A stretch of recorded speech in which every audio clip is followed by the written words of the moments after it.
All right, on three. Yep. 1, 2, 3. What's up, everybody? Welcome to another episode of True Crime and Cocktails. We're so glad you're here. As always, I am your host, Lauren Ash, and as always, I am joined by my co-hostess with the mostess, Christy Oxborrow. How you feeling? Oh, I'm great. And the Oh. reason, because even though it's via Zoom, Yeah. we're getting to spend a holiday together. Get out of my head. It is Canadian Thanksgiving, everybody. It is, and we've never Thanksgiving together. I don't think so. I mean, obviously pre age of 4, because around 3 or 4, I moved away. But by that point, who knows up to then how many holidays and things we spent together, but we've done one New Year's Eve. Yep. We've done one Christmas. Yep. Which was in the 90s. And then we did one Halloween, but I don't even think it was officially Halloween, was it? But it was close enough we could go to Halloween parties, but not close enough that we could take the kids trick-or-treating. Yes. Which is right. Another damn shame, but just the amount of holidays that we haven't had the chance, you know? I do know, but that's the magic of True Crime and Cocktails. It is, it's making our dreams come true, even when we don't really plan for it. Yes. Yeah. If you're watching this on YouTube, you'll notice we're in our True Crime and Cocktails Halloween merch, which is still on sale until November 1st. And I gotta say, I also added a cell phone case in this design to the store, mostly because I just wanted it for myself. Yeah. This is also not trying to get people to buy. I just am really proud of it. As you should be. Thank you. You made the little eye and the magnifying glass bigger. It's a simple thing, but I love the designing. Anyway, truecrewmerch.com if you're interested. Again, I'm not trying to push you. I'm just giving you the info. Listen, I am so excited about this episode of the show because it's a non-murder true crime. Yes, there is going to be murder. But we're not Spoiler alert. We're not focusing on the murder. Right. Yeah. But we're of course going to be talking about the Gardner Museum heist, which is about art. That's what you typically steal from museums. Yes. If you're going to, be that kind of person. Of course. And we were talking about, because OG True Crime and Cocktails episodes, we would plan what story we were going to talk about. Then we got to a point where we just kind of riffed. We would talk about whatever came out. But because this was about art, Christy wrote on her timeline she provided with me ahead of time. We always give each other a rundown of an episode ahead of time. She wrote, maybe we just talk about art, which I love on many levels because I don't think we've ever talked about art. No. But I received, and this is what I need to kick off this section with because I'm so jazzed that I can share this and it's relevant. Christy once sent me a text message and it delighted me because I felt like I was getting to see a more philosophical side of Blanche. Sure. So I, for those who don't know, because it's time. I'm a single lady again. I'm a single gal. And I am somebody who doesn't typically on social media follow the male thirst trap accounts. It's just not, I don't know. It's weird. I don't know. I feel it's weird to follow them. We're two different people. We're two different people. I just feel like, I don't know. It's always weird. And so there was an account I found though. And I was like, my gosh, I was like, this man he is very talented and he is very beautiful. And I was feeling like maybe I'll follow it. And so I was texting Christy about this because she knows I have this weird bugaboo. And I said literally, I'm following him for his talent. It's more about his talent than his looks. And I was clearly trying to justify it to myself. And she responds, and I've pulled it up so I can quote it exactly. She responds, "You're allowed to appreciate something solely for its beauty. It's the reason art exists." And I just felt again, like I just got a real glimpse into the inner workings of Blanche. And it was such a prolific, profound statement. I screen grabbed it and I am so again jazzed that it's finally come to a point where it's super relevant to the episode. Yeah, because it's Blanche and Art. Yeah, look, I have moments where I could say the most profound thing you've ever heard, and then all of a sudden I'm like, you want nachos? Really, me in a nutshell, I can't remember what movie we watched recently, but people got on a bus and I went, oh, they're speeding. Like, you know, and then they go on this bus and they're walking and they're like, oh, they can't find, it was cops looking for bad guys and they thought they were on this bus. And then it's like, well, they're nowhere. And then they look at the trap door on the bottom of the bus and they went, oh, they're speed again. And that's the level my brain normally is. Right. But it was just like a very quiet, like, oh, they're speed. And it was like, yeah, that's where I'm at. So that's who I am normally. Right. But sometimes I can talk about beauty and art. and then just as quickly as she came, she's gone again. I like that she flies in, drops a nugget of wisdom and flitters away. Oh, nuggets. Case in point. Yes. Now listen, I mean, speaking of art, I feel like it's interesting because again, it's not something that is typically come up for us, but it's it's a part of my life to some extent. I mean, art's a part of everyone's life when you really think about it. But in terms of visual art, I feel like the big story for me, or the big thing for me, is there was a painting that followed me for years in Toronto when I was very young. And I remember I first moved to Toronto and I saw it in a restaurant and I loved this painting. I was like, oh my gosh, it's of this girl. And I was like, that's me. That's a painting of me. And it would pop up at different places in Toronto over the course of a few years. And I would see it again somewhere else. And I was like, oh my gosh, like it's popped up again. And it eventually, and I always thought to myself as I was like this very poor, girl in her early 20s, I was like, one day I'd love to own that painting. And so eventually when I had a little bit of money, the painting popped up again. And I got a hold of the artist via MySpace. I'm dating myself. And I told him my story. And I said, listen, your painting it resonated with me so deeply. And I don't know if it's for sale, and I told him the whole thing. And I went into a lot more detail than I am now. And he was like, I would love to sell it to you. So I own that painting. And it's like such a beautiful symbol of like my journey in my early 20s, my journey in Toronto, my journey with my career. I fucking love that thing. I still have a photo somewhere that you sent me of you going to pick it up, I think, or him delivering it or something. Because I think with the artist, you and the painting and the artist. Yeah. I love it. Look at you. Again, I believe Jason Dolan was his name. I should double check that, but we should find that photo because we should post it on Instagram because and tag him because he's a very talented artist. But what my question for you is, have you had a visceral response in some way to a piece of art you've seen? Yes.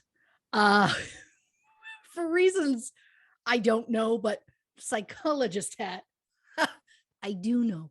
Oh.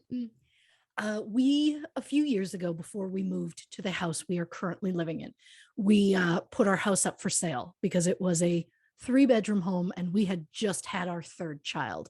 Right. And I know a lot of people have kids that share rooms. Spoiler alert joke, our kids now have to share a room in order for us to have an office where I can podcast in. But are you allowed to use podcast as a verb? I did. Yeah. Anyhow, so before we put the house up for sale, our realtor brought in a stager. Shout out Penny, because this woman was a hurricane. And I was like, I don't know about this. She walked into our home, didn't say anything, and then just like started wandering around. So I followed her with a notepad, and everything she said, I wrote down. And it was like, some things were as simple as like, one of the rooms was like our toddler's room and it had like cars, characters, decals all over the place. And she was like, I want you to move that. Instead of being all over the room, I want them to be on one focal wall. And then she would be out the door and go somewhere else. And it's like, okay. And it was like there was a kite that looked like a pirate ship in one of my kids' rooms. She's like, any chance we could move that to this room? I'd like to see it hung in the corner. And then off we go to another room. Like, it's just, she did this in every room. And I wrote down this list. We did in a month, we did everything she wanted in this list. We moved furniture, we painted, we did all of this stuff. So then she shows up and she's like, I'm going to fully stage it. So she brought in like rugs and she brought in some furniture, like changed our kitchen table out, stuff like that.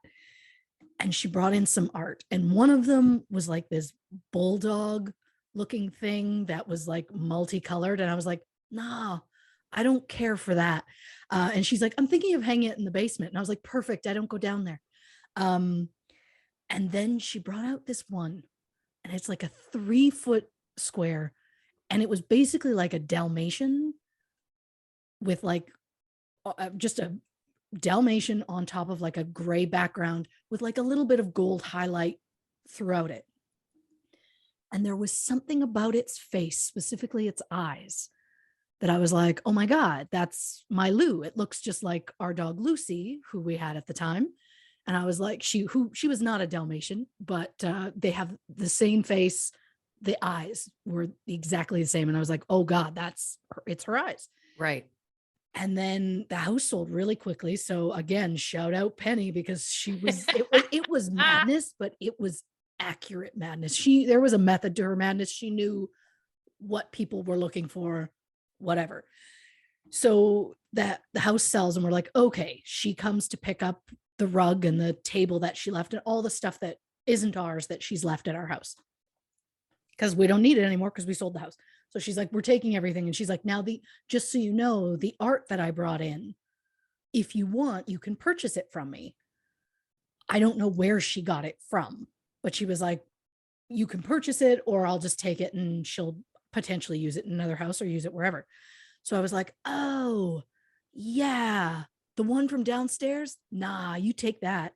But I was like, ooh, I kind of think I really, really want that dog, that Dalmatian. I was like, I really, really want that, because there's something about it that cripples my soul when I look at it, especially now that our dog has passed.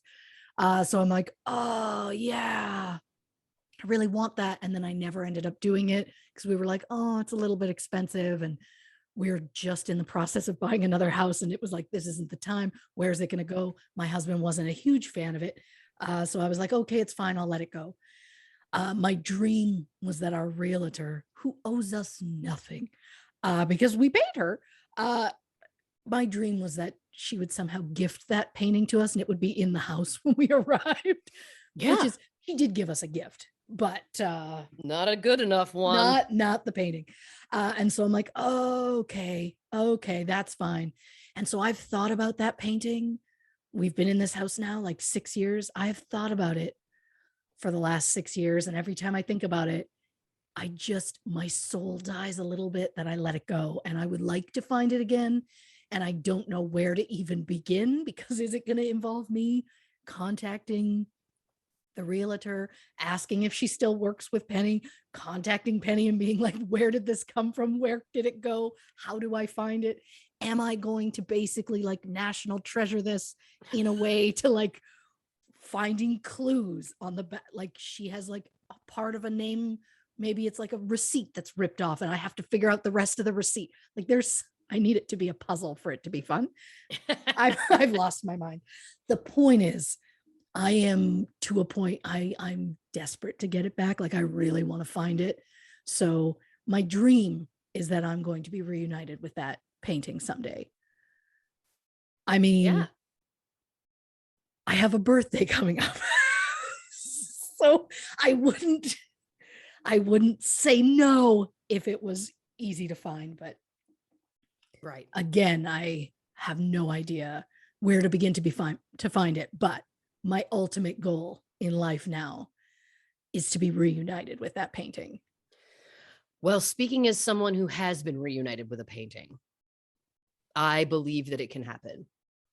And I also believe that when you speak it into the universe, yeah, it can, cause a change of energy, a shift that maybe it wasn't coming back to you, but now that you've put it out there, maybe it is. And maybe also someone that, is close to you might have heard this and maybe they'll do something about it. The world works in mysterious ways. It does. I mean, I wouldn't really even consider myself an art person per se.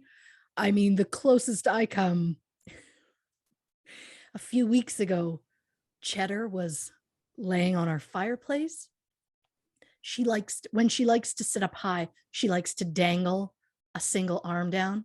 And while she was dangling her arm, I sat down on the couch below her and reached my hand up. So we recreated the, what's it called? Michelangelo's creation of Adam or whatever. Of course, yes. We recreated that photo and I will post, I've cropped it so it's just my hand and her paw. It cracks me up at the sight of it, which again, I don't know if that's the point of art, but that's where we're at. I don't care for the original Michelangelo, but if it was cats, I would love it. Well, we've heard about our next piece of fan art we're looking for, ladies and gentlemen and people. I'm like a step away from the dogs playing poker. You know what I mean? I get that. If you just take any painting and put cats in it or a dog in it or something instead of, it's cute. I might be more into it, but I respond to animals in art in general. In general, I do. When I was living in Chicago, I loved the Art Institute and I used to go all the time, like with people, by myself, didn't matter. I just loved wandering around because it had so many like classics that you've seen. And then of course, all, tons of amazing art that you've never seen before, but it was also featured in Ferris Bueller's Day Off. So if you remember the like famous paintings and stuff from that, it's like, it's a cool experience to go and be like, I remember that one. I remember that one. But my favorite in the entire place was this sculpture that was made. I can't remember the date. I should have researched this. My gosh. But it was made like, we're talking like cave people time. Like it was made a very long time ago. And it's this kind of 1 foot square, but round, like 1 foot in circumference. And it is a mother primate and a baby, and it's very simple, but the person who did it like created it and made them smiling. And I just thought it was like the most beautiful piece of art because it spoke to this person's opinion of the monkeys or primates, whatever exactly they may have been. It spoke to like the want to capture them in this way, the want to like represent the like relationship between the mother and the baby. Like there was just so many layers to it that I thought it was so beautiful. And every time I went to the Art Institute, that would be my first stop. I was like, I got to go see my monkeys. Like it was like my favorite piece in the entire place. Sure. And then they started selling replicas of the exact thing. It's an exact replica, same size, everything. And I own that too. Because I was just like, I mean, it was, again, like it's my most favorite thing. And it's, we'll find a picture of that too and post it on the True Crime and Cocktails Instagram. And you'll see what I mean. Like there's just something that's so beautiful about the simplicity of it. And the idea, again, that it was like, even then, at a time where, I mean, I know that cave paintings have always been a thing, but it's interesting to me that there was like the draw in humans. From as far as we know, from the beginning of human time, humans have been drawn to create art. And isn't that interesting that it's like an innate part of us as humans is to communicate via art? And I think that that's like a really interesting, beautiful thing. Well, because it's international, it doesn't need a language to understand it. Yeah. And may I remind everyone, you're allowed to appreciate something solely for its beauty. It is the reason art exists. My concern is someone's going to take that not in the way I intended, but I think that it's a beautiful statement. It means just that it's like, I mean, again, we're being glib, but it means, it's like you can appreciate the beauty in anything, I think is the point. You can find beauty in anything. And that's a positive. It's like, I shouldn't have to feel bad because I think the man is beautiful was the whole point. It's okay to think the man was beautiful.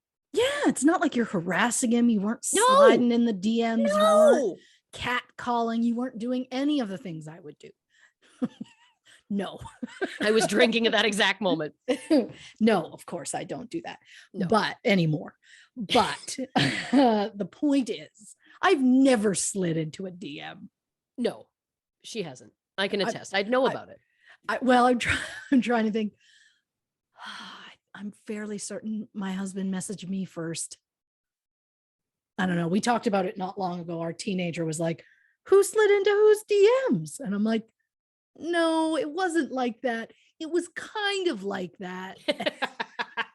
I don't remember who that culprit was, but listen, the point is that, you know, again, you can appreciate the beauty in something, and that's nothing to be ashamed of. Yes, you should see half the people we've currently been following on True Crime Cocktail. I should go through our list. I should go through our following list. I can't wait. You'd be surprised at the ones that I've added since Instagram came back. It was a harrowing time for all of us, and I'm so glad that we're back where we need to be. Now, before we jump into everything, I got to ask the question on everyone's mind: what you drinking over there? Well, prepare to be bored, ladies, gentlemen, people of all kind. It's just simply a water. And why is that? Because it's 2:00 in the afternoon. It's unprecedented. We've just been so swamped, and we record when we have the time. Well, guess what? You're not alone, because what I have going over here is what I'd like to call my trifecta of hydration, which is a Diet Coke, which of course is not hydrating. But then I've got a tangerine LaCroix, and I've got a tumbler of water. So I don't normally have three beverages at once, but today I do. Well, I think it's important. You want to stay hydrated. I think that's all that matters. And I was like, you know what? Maybe I'll do a Coke. And then I just went, oh, I don't know if I'm ready for that yet. It's 2:00 in the afternoon. Christy, you've been up for like 6 hours. It's fine. But I was like, oh, I don't know. I'm like, I'll see how I'm feeling at the break, because I also don't want Nana over here to get too jittery with the caffeine, because yes, swamped is the word for it. The fact that we're recording this on a holiday, it speaks to it. It speaks to it. Yep. It does. Yep. And it's because we both normally, when we record at night, we go into the hours of the night, and we don't have like a stopping time that's specific. Today, we both have Thanksgiving plans. So we're like, Kate, let's go. This is the time. And it was you messaging me being like, hey, so I might be a little bit late. And I'm like, cool, because I'm literally still typing. And we were supposed to start, I think, at like 1. And you were like, I'm so sorry, I'm running late. And I'm like, I am literally still typing. And it was about 5 minutes before we sat down that I'm like, I've printed it off. I don't know what most of it says. I'm underslept and my brain is on fire. Listen, yes, I was running late also because I took Peaches to the vet for a routine checkup, and it turned into a battery of tests that I can't get into because it's a whole other episode. Yeah. But I was frantic. So yeah, your brain's on fire. So's mine. Yep. And I can't wait for us to dive into this pool of chaos together. The first half should be organized. Great. I can't guarantee what's going to happen after we take that break. But see, what's great is that by then we're normally a little bit loose and hammered anyway. So it'll just feel like normal. Yeah, it'll just feel like we've been drinking. Make sense. I feel like the break is going to happen and I'm going to be like, oh, yeah, I need a Coke. Like, I don't know. This was, and don't get me wrong, this was a joy to research, because I'll say this, I watched a documentary for it.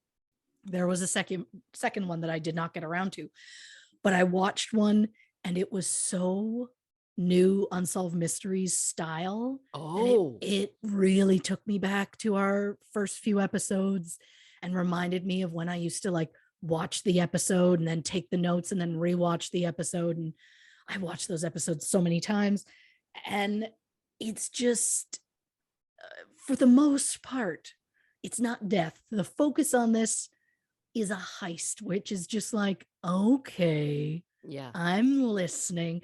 And then you get into it, and then deaths happen. But why do deaths happen? Spoiler alert, the mob. And that is apparently where I like to live. In my brain is with the mafia. it's a problem. Like, I should not be reading things and going, oh, okay, yeah, I get their appeal. That shouldn't be the answer to anything involving the mob. Dear listeners, welcome back to the show. Please, cookies, everybody. Oh, it's been such a time. It's been so long since we've seen cookies. It's nice. Yeah, I knew she was going to be here.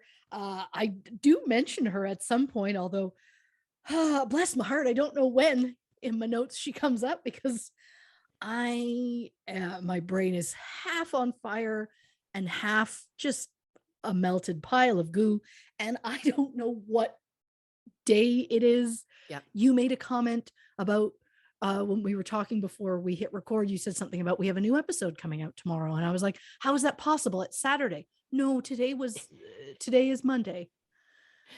That's how it's possible. I am not well. Well, listen, let's get into it. I have a green bean casserole I have to make. It's a whole thing. So let's get into this episode. Gardner Museum heist. I can't wait to hear all about it. And listen, I'm thankful on this Canadian Thanksgiving to be spending time with my best gal. Oh, so this is a joy for me. This is what I'm thankful for. Bless it out.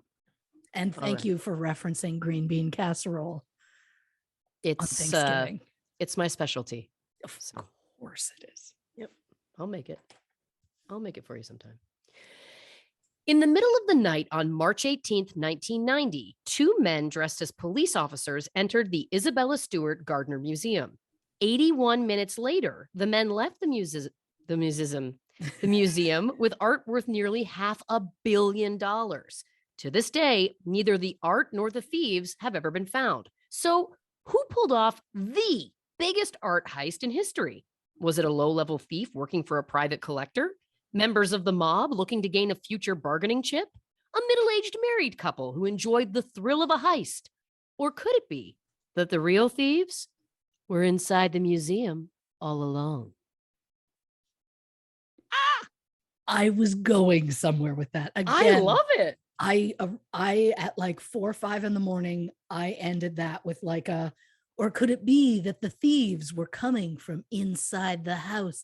And I cackled for so long about it, and then looked at it with fresh eyes the next morning and went, nah, that joke doesn't land. So let it go. So I've let it go. She's not the same person researching at 4 a.m. that she No one is attempting to clean up her research from 4 a.m. at 8 a.m. Listen, I've been in the exact same space, and all I got to say is sometimes you got to make a couple of stinkers to make the real gold ones shine. Yeah, well, yeah. I'm sorry, and you're welcome for what I may have put in these notes, because even though it was literally up to the minute, nope, I hit print and my brain just Captain Holt erase. Someday someone's going to be like, what does that mean? And I'll just be like, Brooklyn Nine-Nine. You've got a few seasons to watch, but good luck to you, listeners. Yeah. And why not? It's a romp. It is. So, Isabella Stewart was born April 14th, 1840 in New York City. Her family was very wealthy, so Isabella attended private schools in New York and was then sent to a finishing school in Paris. A school friend named Julia Gardner introduced Isabella to her brother, John Lowell Gardner Jr., better known as Jack. Again, that whole Jack John thing that I could go into for hours, because it does not make sense to me. Nope. It only makes sense to me in the land of Keanu Reeves movies where he plays a character named either Jack or John. That's all he does, pretty much. And in my brain, those characters are all the same. They're just an ever evolving, like a Pokemon. The evolution of the John, or that's. I also you lost me at Pokemon, but it's neither here nor there. I have many questions, but we can't go down that road because we'll go so far off the track. God. I'll ask you. I'm writing it down to ask you about later. Pokemon. Okay. You're right. You're right. Just focus. So Isabella and Jack were married shortly before Isabella's 20th birthday in 1860. The newlyweds moved to Boston, where they lived on Beacon Street in a house that was a wedding gift from Isabella's father. On June 18th, 1863, the Gardners had a son, John Lowell Gardner III, better known as Jackie. But sadly, Jackie died of pneumonia on March 15th, 1865, just months before his second birthday. Shortly after this, Isabella suffered a miscarriage and went into a deep depression. Children's side note. Ooh. While the Gardners never had any more biological children, they would spend their lives raising Jack's 3 nephews. In 1875, Jack's brother Joseph died by suicide after losing his wife 10 years prior. He left his 3 young sons to Jack and Isabella, who informally adopted and raised the boys as their own. One of the boys, Augustus P. Gardner, who was less than 2 months old at the time of his mother's death and only 10 at the time of his father's death, would later accompany Jack and Isabella on their art acquisition trips. In 1867, Isabella's doctors suggested to help her combat the effects of her depression that Jack should take Isabella out of the city and take her traveling. It is said that she had to be carried onto the ship on a mattress. Oh, wow. Dear. The couple headed to Northern Europe and Russia, and years later traveled to Austria, Norway, France, the Middle East, and Asia. During their travels in 1878, Isabella began collecting rare books and manuscripts, beginning with early editions of Dante's work. In 1884, Isabella and Jack Gardner visited the, I should have looked this up, Palazzo Barbaro? Palazzo Baro. Yeah, it's that. See, I needed the spunk. That's what I need, which means I'm getting a Coke at the break. She needs the sugar spunk. Yep. That's God. Don't stop. Go there. It's in Venice. Palazzo Barbaro. We're going with that. Yep. She visited it for the first time in 1884. It was built in 1425. The palazzo is a pair of adjoining palaces on the Grand Canal, done in a Venetian Gothic style. The palazzo would later be a source of inspiration for Isabella in the creation of her museum, which we will get to in a moment. During the Gardners' travels, Isabella met a Harvard student named Bernard Berenson in 1886. Bernard attempted a literary career, but soon discovered his true talents involved Italian Renaissance art. So Bernard became Isabella's chief art advisor, helping her acquire many of the masterpieces in her collection. Bernard described Isabella as, quote, "She lives at a rate and intensity with a reality that makes other lives seem pale, thin, and shadowy." Newspapers would print any sort of rumor or gossip that they could about Isabella, including once they claimed Isabella took lions from the zoo for a walk in the park. But regardless as to what they printed, Isabella would never respond or even try and deny it.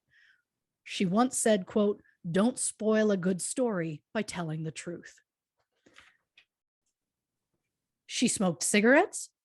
She hosted a boxing match in her own home. And she once showed up at the Boston Symphony Orchestra wearing a headband that supported her beloved Red Sox. Oh, wow. It is believed that Isabella was an early champion of gay rights, which I don't need to tell you is incredibly impressive for the 1800s. Isabella was described as eccentric, and author Henry James once said that Isabella, quote, "is not a woman, she is a locomotive." Oh, I love that. Yeah. I love this woman. She did what she wanted to when she wanted to, and I respect that deeply. Isabella's father, David Stewart, spent 20 years amassing a fortune importing Irish and Scottish linen. He then added to his vast fortune through investments in Midwestern copper mines. David died on July 17, 1891, at the age of 80. As Isabella was his only child, she inherited $1.75 million upon her father's death, which is the equivalent to $52.6 million in 2021. Prior to her father's death, Isabella had been collecting art on a small personal scale, but after receiving her inheritance, Isabella decided it was time to step up her collecting. 1896 marked a turning point in Isabella's collecting, as that year, advised by Bernard, she acquired important paintings by Rembrandt, including his self-portrait, age 23. And that was the moment when Isabella and Jack realized they needed more space to become the true art collectors that they wanted to be. They first considered expanding their home, combining two houses, but as Isabella's collection and ambitions continued to grow, Jack felt that it would be more sensible to buy land and build a museum for the art, with apartments for them to live in. Basically, the Gardners did with art what I dreamed to do with Funko Pops and rescue animals. Ditto. Oh, who do you think's going to live in that apartment? You ain't living alone. Nope. The kids can visit. Yep. So they contacted architect Willard Sears, who had remodeled their house in Brookline, and plans for a museum began. The Gardners were very passionate about Italy, in particular Venice. So they planned to incorporate as many elements as they could to mirror the Palazzo Barbaro. I'll post some photos of like a side-by-side to show the completed museum and the Palazzo to show just how similar they are. So make sure to check out our socials for that on Instagram and Facebook at True Crime and Cocktails, and on Twitter at Not Detectives. Nice. In the summer of 1897, Isabella and Jack traveled through Venice, Florence, and Rome, gathering architectural pieces for their future gallery. They purchased columns, windows, doorways to adorn every floor, as well as reliefs, balustrades, capitals, and statues from the Roman, Byzantine, Gothic, and Renaissance periods. Christy, she's an architectural nerd. Side note. She's underslept, folks. This is what you get today. Oh, it's getting good. Once again, here I am trying to help the people who, like myself, aren't familiar with these architectural terms, because I had not heard of most of these. For example, a relief. I did not know what that meant in architectural terms. It's a sculptural technique where the sculpted elements are attached to a solid background made of the same material. A balustrade, which I'm probably saying wrong, is a row of small columns topped by a rail. A capital is the topmost part of a column that provides the structural support to the arch above it. And in case I have done nothing but further confuse the good people, I will, of course, post photos of these architectural elements on our aforementioned socials. Bless. Aforementioned. Who am I? You give her one episode where she researches art and suddenly she's a fancy bitch. It's just where we're at. Yep. So Isabella and Jack were looking to purchase land in the Back Bay Fens area, even though at the time it was mostly just swampland. But suddenly Jack died of a stroke on December 10th, 1898. But that wasn't enough to stop Isabella's dreams from becoming a reality. 6 weeks later, Isabella purchased a plot of land in the Fens and had the architect draw up plans for the museum. Boston's Museum of Fine Arts would later purchase land in the Fens in 1899, so maybe the Gardners knew something about the area that the others didn't. Construction of the museum began in 1899, and Isabella prided herself on being at the job site every single day. And I'm not talking being there to supervise. Isabella was full hands-on during construction. She once stated in a letter, quote, "I still go daily, dinner pail in my hand, to Fenway Court work." She got up on ladders to demonstrate to the plasterers the exact effect that she wanted to see on her stucco walls. When ceiling beams arrived for the Gothic room, she felt that they were too smooth for her liking, so she took an axe and hacked at them until they were the desired effect that she wanted. Construction on the museum was complete in 1901.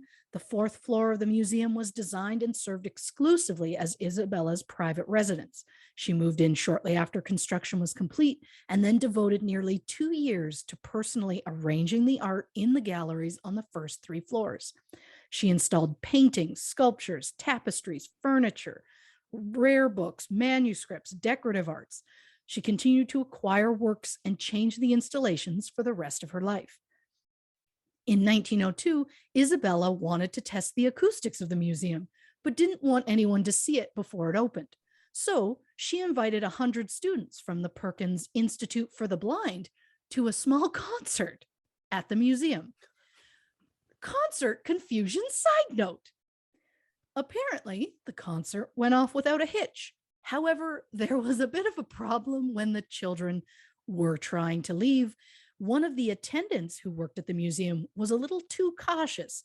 So when the children entered and took off their boots and then continued into the concert, this person took all the boots and like put them off to the side, moving them from where these poor kids, the blind children, where the blind children had left them. Of course. Unfortunately, it caused a lot of chaos when it came time for the children to put their boots back on, to the point where Isabella was on her hands and knees trying to pair up rubber boots and fit them on children's feet. What was that? Oof. On the foot of kids. There, You're doing great. Yeah. When construction on the museum began, Isabella named the building Fenway Court. But on January 1st, 1903, guests were invited to a grand opening celebration at the Isabella Stewart Gardner Museum. There was a concert by members of the Boston Symphony Orchestra and a dramatic unveiling of the interior courtyard garden. But in true Isabella fashion, she served champagne and donuts.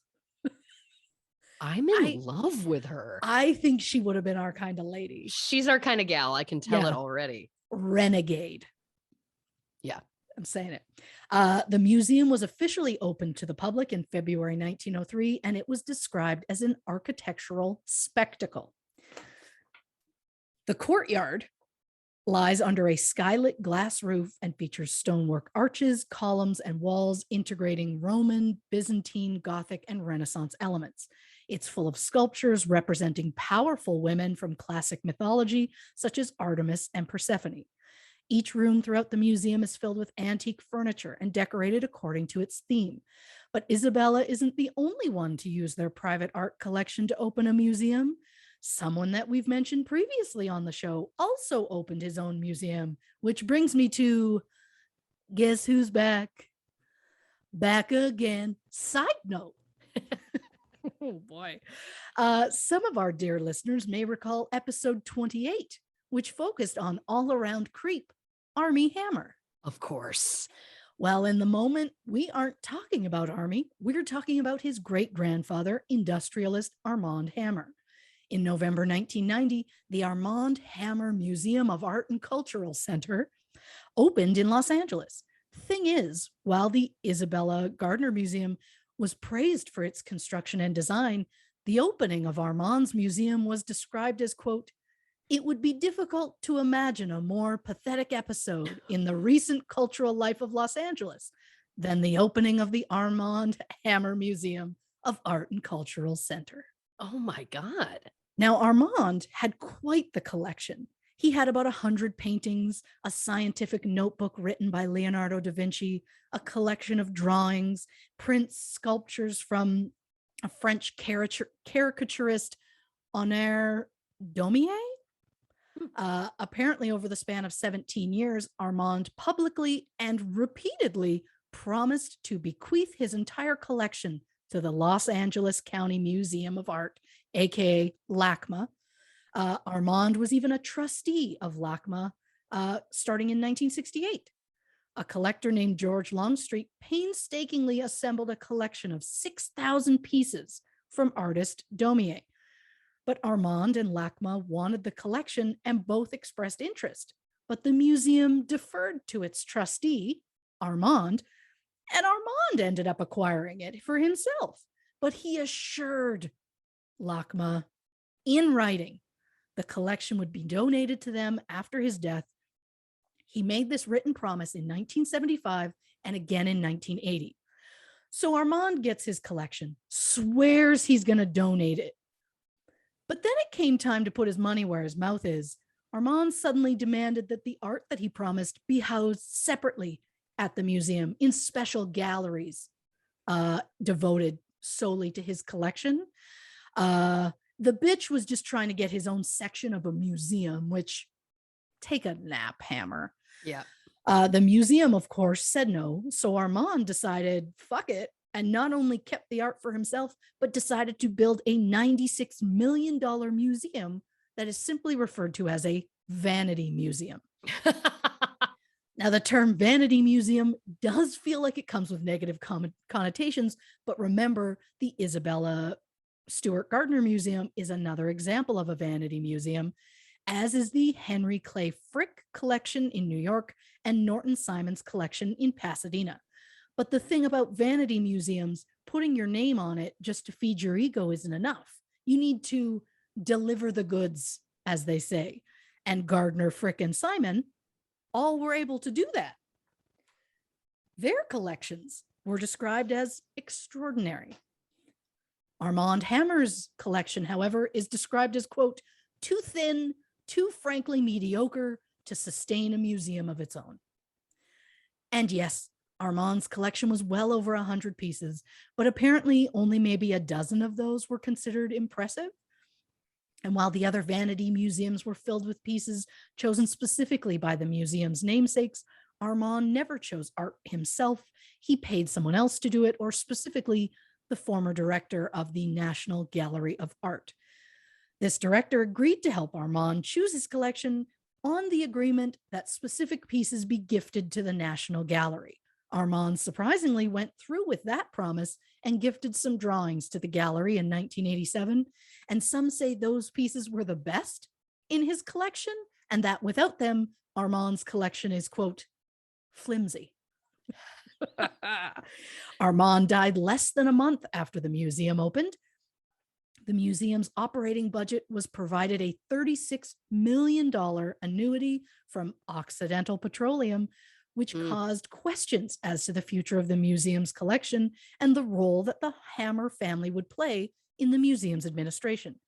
In 1994, the regents of the University of California entered a 99-year operating contract with the Armand Hammer Foundation to assume management of the museum, which at the time was described as fledgling and, quote, America's vainest museum. But if you ask the Armand Hammer Museum, they claim to be, quote, and this is a real quote, the hippest and most culturally relevant institution in town. Oh, my word. Yeah. And while Isabella's museum was described more positively than Armand's, the Gardner Museum was not without its problems. The lighting was poor, as it was purposely dim to preserve the paintings. Some feel the placement of the paintings and sculptures is somewhat random and overcrowded. There's no identifying labels, but that was part of Isabella's plan. She wanted the viewer to appreciate the art itself and to have an immersive emotional experience. She didn't want her museum to be a stuffy history art lesson. She wanted people to find their own meaning in the work. And it was all because of Isabella's unwavering refusal to do anything except exactly what she wanted. At that point in time, there were certain archaic expectations of women, but Isabella wore what she wanted, traveled when she wanted, and collected what she wanted. She made her vision of a museum a reality, and I have so much love and respect for her. She had a dream, and she didn't let anyone tell her no, but she also got hands-on for her dream to be exactly how she envisioned it. Over the next 20 years, Isabella filled her museum with visual and performing artists by organizing concerts, lectures, and exhibitions. She brought in artist John Singer Sargent to paint in the Gothic Room. She brought in Australian opera singer Nellie Melba to perform on the balcony in the Dutch Room. After the museum opened, Isabella continued to buy new works and rearrange the rooms. By 1914, there were so many new objects that she rebuilt the entire East Wing, adding several new galleries. In 1919, Isabella suffered the first of a series of strokes, although she continued to receive guests for the rest of her life. She died 5 years later on July 17, 1924. In her lifetime, Isabella acquired more than 7,500 paintings and objects, and her goal was to share them with the world. In Isabella's will, she left the museum, quote, for education and enjoyment of the public forever. Also in the will, Isabella left the museum a $3.6 million endowment and said the museum directors could use Isabella's private fourth floor residence in any way they saw fit. Today, the fourth floor is the main headquarters of the museum. What was once Isabella's living room is now the museum's contemporary art office. But Isabella's will also contained a stipulation that no artifact, piece of furniture, or painting was to ever be added, removed, rearranged, or loaned at all.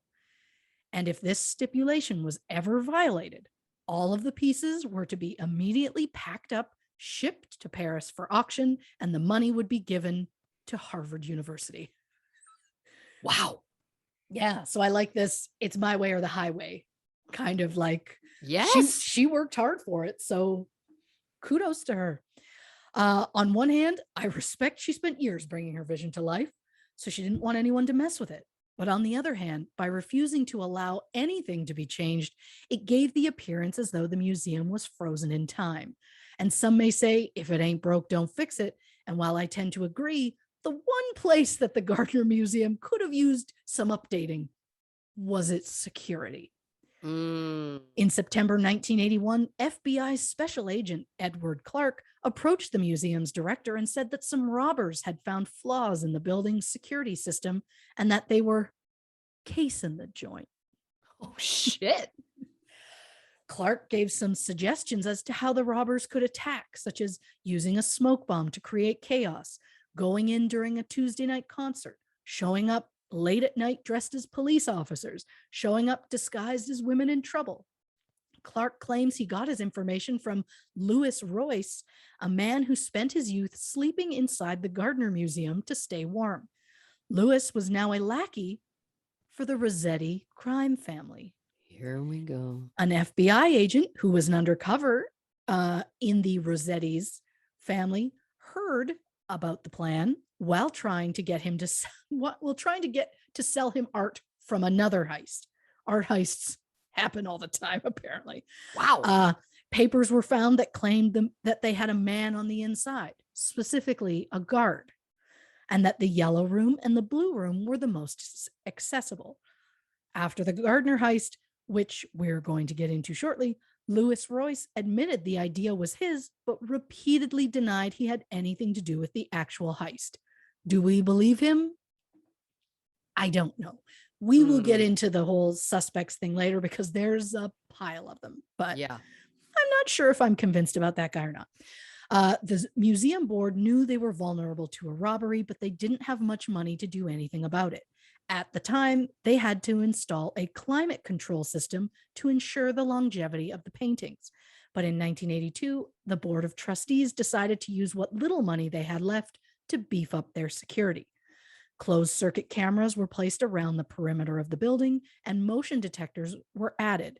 More security guards were added, but they were only paid slightly above minimum wage. Oh. And that's a start. But it certainly didn't make the museum an impenetrable fortress. Right. For one thing, there were no cameras inside the building. Because again, she said, you add nothing. You don't do anything. You leave it as is. And there was only one button that could be pushed to summon the police, and that was located at a single security desk at the front door. Otherwise, you could not summon the police from anywhere else in that massive building, which I don't know, feels like a flaw. In 1988, independent security consultants warned the museum board that the security needed more improvements. But again, due to Isabella's will stipulating everything remain unchanged, no further improvements were made. Which I will also say, in 2012, they converted carriage houses that were on the property into like hundreds of millions of dollars. Like they've converted it into something else to use for the museum. And I'm just like, how can you do that? I thought her will said you can't do anything, but I guess it's a different part of the property they felt they could. And also, where'd you get all the money to do it? Well, yeah. But again, we'll get into that when we get into suspects. I can't wait. So, the night in question Yes. March 18th, 1990, the day after St. Patrick's Day. Rick and Randy were the two night security guards on duty. Now, I've seen conflicting reports about who went on first watch. Randy claims he took the first sweep around the building, but Rick claims he took the first shift. I don't know why this is so hard to say and prove who it was. Maybe because they want us all confused. I'm not saying they're suspects yet. I'm just saying I'm suspicious. Yeah. Of everyone. As you should be. At 1:24 a.m., two men dressed as police officers pushed the buzzer at the side door of the museum. Now, this entrance has two doors. Once you open the door from the street, to enter into the building, you're stuck in a small area between the door and a second door. You can only get through the second door if you are buzzed in by security, who is sitting at the desk looking onto this area. One may go so far as to call it a vestibule, not to be confused with being stuck in an ATM vestibule with Joe Goodacre. That's a Friends reference for our listeners. You're welcome. Thank you. So 1:24 a.m., these two men wearing BPD uniforms push the buzzer to get in. Security guard Rick is sitting at the desk. The two men said they were there to investigate a noise complaint. Since it was St. Patrick's Day and festivities were going on strong in the city, and the fact that a fire alarm had gone off in the museum about an hour prior, Rick found the story to be plausible, so he buzzed them in. Now, it is museum protocol that no one, and I mean absolutely no one, is to enter the museum after hours, including police. No one is supposed to come in. So Rick went against protocol when he let the cops in. In fairness to him, he was only 23 at the time, and I feel like if I was in his shoes, I would have done the same thing, but that's because I have a deep-rooted fear of authority that I don't have time to work through with a therapist. Well, we'll get to it. Give us some time. Give us some time. The officers asked if there was anyone else in the building. So Rick called to the second security guard, Randy, who assumed the police were there because of the fire alarm. One of the officers then claimed to recognize Rick, saying they had a warrant for Rick's arrest. They had Rick stand against a wall, they patted him down, then they handcuffed him. Randy was also put against the wall and then handcuffed. The officers proceeded to duct tape the security guards' heads, covering their eyes and mouths. Then said, quote, "Gentlemen, this is a robbery." Wow. Yeah. Which is, if I may, the total like movie line thing that I live for. Yeah. So Rick and Randy were assured that if they followed the instructions they were given, they wouldn't be harmed. The security guards were led to the museum's basement, where one was handcuffed to a workbench and the other was handcuffed to some pipes. Thanks to the museum's motion detectors, the thieves' movements could be tracked. At 1:48 a.m., the thieves went to the Dutch room on the second floor, where they took the two star pieces in the room. Two Rembrandt paintings were cut from their frames to avoid triggering an alarm. And don't worry, I'll get into more specifics on the art that was taken, but for now, I'm just giving you the rundown on the crime, then we'll move on to the art. At 1:50 a.m., motion detectors picked up the thieves down the hall in the short gallery. One thief was in the Dutch room, probably removing the paintings from their frames, while the other grabbed 5 Degas sketches and a bronze eagle finial. The two spent a lot of time in both the short gallery and the Dutch room, often wandering back and forth between them.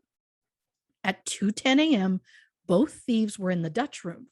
Movement stopped at 2:12 a.m. and remained quiet until 2:23 a.m., when detectors picked up the thieves on the second floor, heading back to the Dutch room.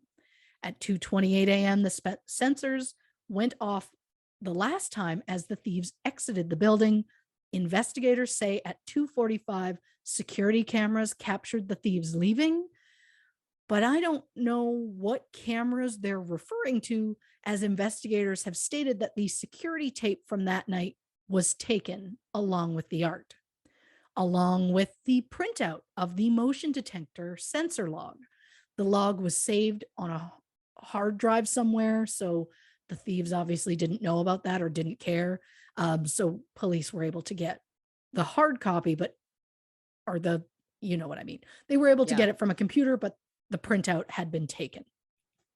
Around 7:30 a.m., the day security guards arrived at the museum and buzzed to be let in. After waiting several minutes without a response, they called the head of security, who arrived and took the guards to the back entrance. They found Rick and Randy in the basement, duct taped and handcuffed, but otherwise unharmed.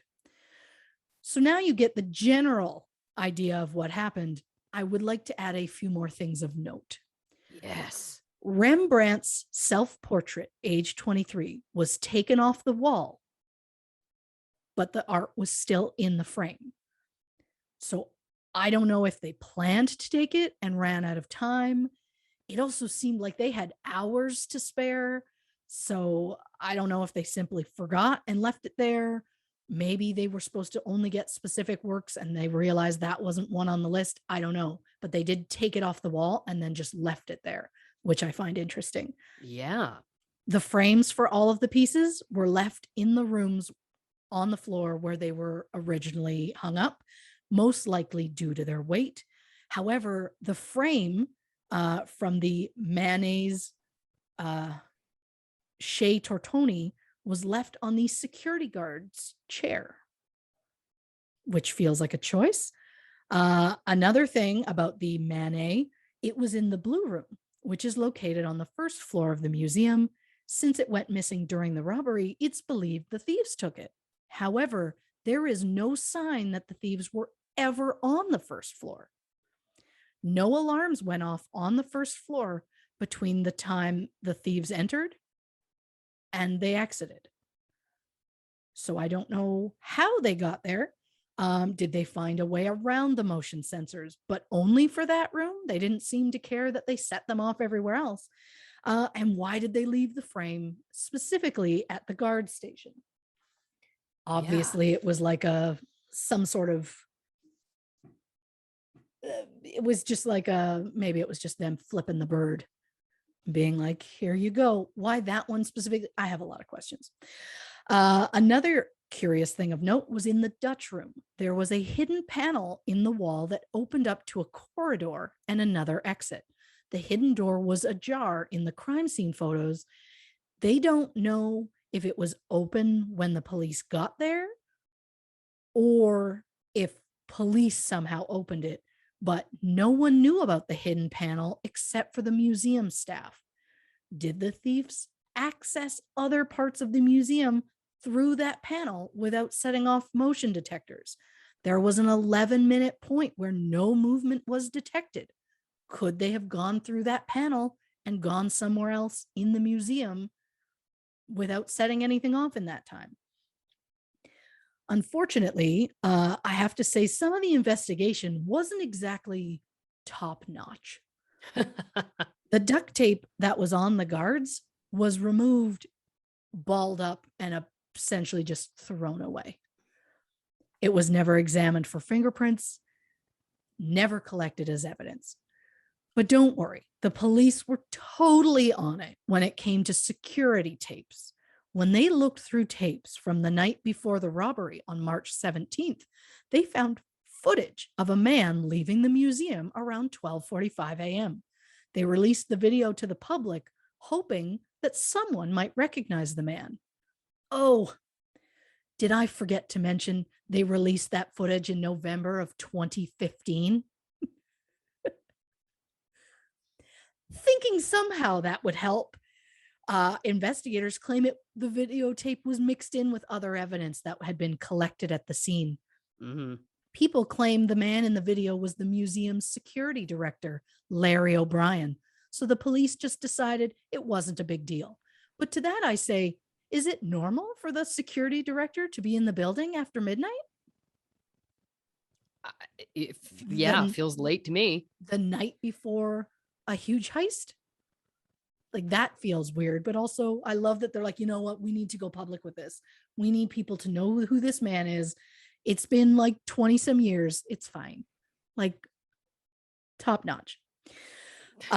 One other thing of note, 2 weeks before the heist, 3 people caused a ruckus outside the museum late at night. One man pounded on the door and demanded to be let in, saying he was being attacked by 2 other men. The guard followed protocol and refused to let him in, so the man gave up and left in the same car as the 2 men who were attacking him. Whoa. So is it possible this was just a dry run to see how easy it is to get into the museum at night? It's possible. The thieves were in the museum for a total of 81 minutes, and they seemed to know exactly what they were doing. They took the VHS tape from the security system and the printout from the motion detector sensors. They also took 13 pieces of art.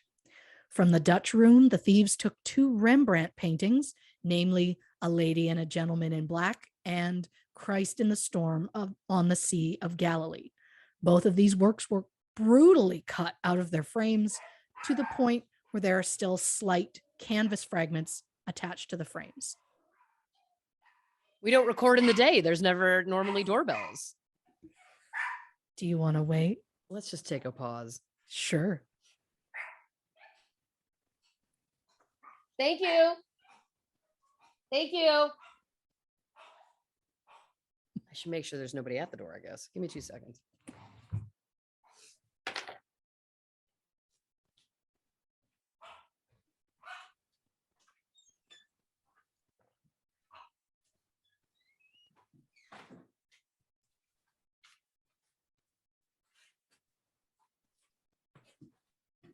Thank you.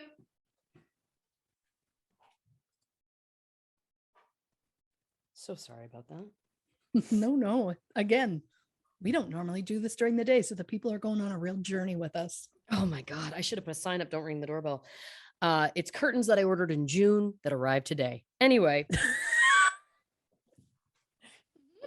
That checks out. It checks out.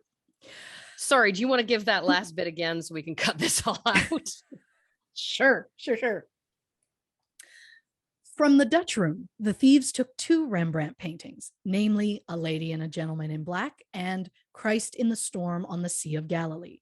Both of these works were brutally cut out of their frames to the point where there are still slight canvas fragments hanging attached inside the frames, which again, you would think would make it worth less. Again, you would think that. Not an art expert. I recreated a Michelangelo painting with my cat.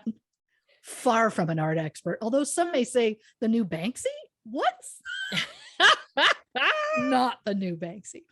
Also taken from the Dutch room, the paintings, The Concert by Vermeer and Landscape with an obelisk by Flink and an etching by Rembrandt called Portrait of the Artist as a Young Man.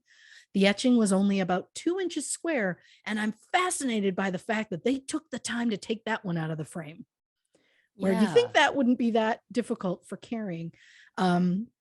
Also taken from the Dutch room was a Chinese bronze beaker or Q, something like that, from the Shang dynasty, which basically kind of looked like a fancy vase.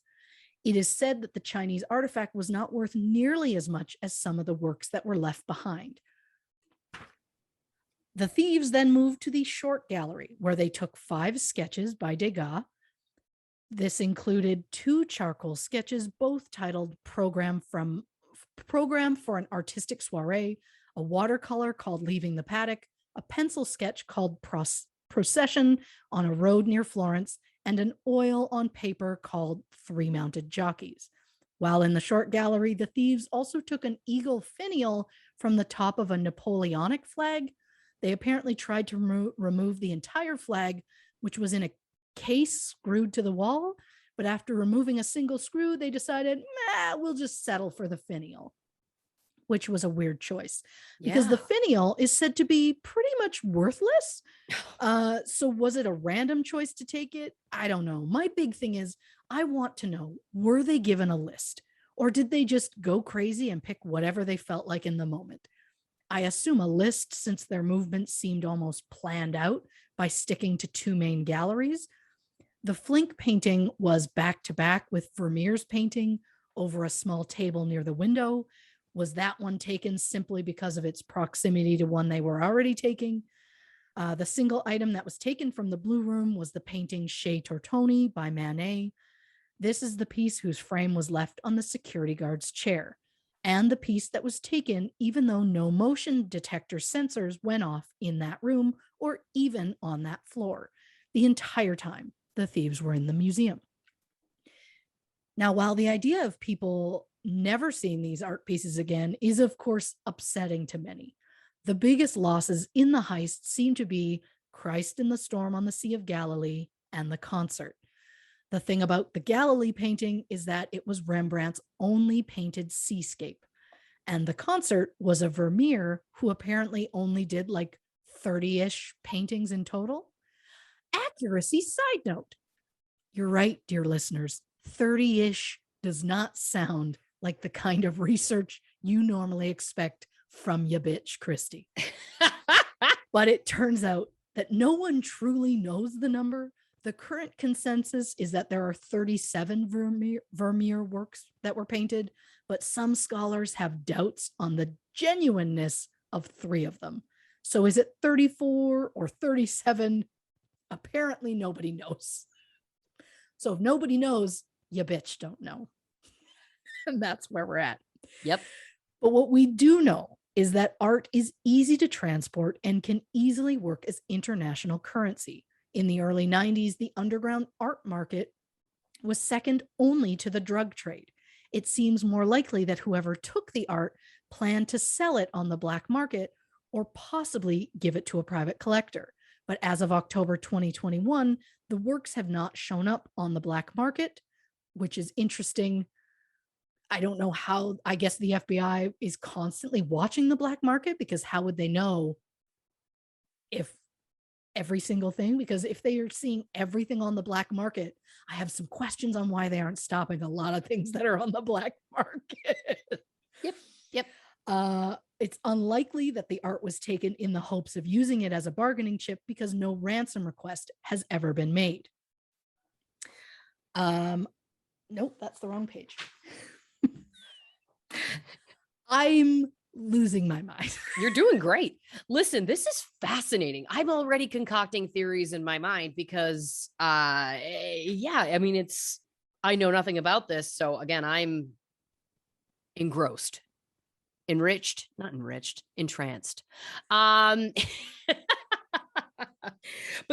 I have questions about the case specifically. I have questions about the broader, what's the FBI's involvement in the black market and what exactly it counts as, quote, black market trades. But listen, let's take a very quick break. I need to hit the can and put up a sign saying, don't ring the doorbell. And, we'll be right back with more on this episode of the Gardner Museum heist, on this episode of True Crime and Cocktails. All right. On the count of 3. Yep. 1, 2, 3. Welcome back to this episode of True Crime and Cocktails. We're, of course, discussing the Gardner Museum heist, and our energy is at an all-time level of frenzy we've never experienced before. Before the break, Christy was going through the details of the heist, the things that were taken, specifically the art pieces. And I think we're probably going to get into who could have possibly done it, which I could not be more excited about, because I already have opinions and I haven't heard any of the suspects yet. Okay, well, I go on some journeys in this suspect. And again, I don't know what's written, so I'm sorry for whatever's about to happen, but Never also apologize. You're welcome, because you'll have a good time, even if it's weird. We're on a romp. We're on a journey. We all love it. Come on, everybody's on this ride with us. It's true. They all just know, buckle in, because you don't know what these chuckleheads are going to put them through, Yep. So we've discussed the what, and the where, and the how. Yes. So it's time we get to the good stuff that Lauren wants, the potential who. To help us with a description of the thieves, we need to talk about the witnesses. Now, of course, the two security guards, Rick and Randy, both saw the men. Suspect number one, described as a white male in his late 30s, approximately 5'9", slim build with dark hair and a mustache. He was also said to be wearing gold wire-rimmed glasses. Suspect number two, described white male, early 30s, approximately 6 feet tall, with a medium build, dark hair, and a mustache. The authenticity of the mustaches on both men were questioned by the guards. And yes, composite sketches were made, and of course, I'm going to post them. But while we're talking witnesses, I have to mention the couple who were outside of the museum shortly before the robbery. Justin Stratman and Nancy Cloherty were walking down Palace Road when they saw a car parked beside the museum. They believe it was a gray or blue hatchback, possibly a Dodge Daytona. Inside the car were two men sitting in the front seat, both wearing Boston Police Department uniforms. Justin distinctly recalls seeing the exact crest for the Boston PD on the driver's jacket. After hearing about the heist, Justin and Nancy went to the police station at Dudley Square to make a statement.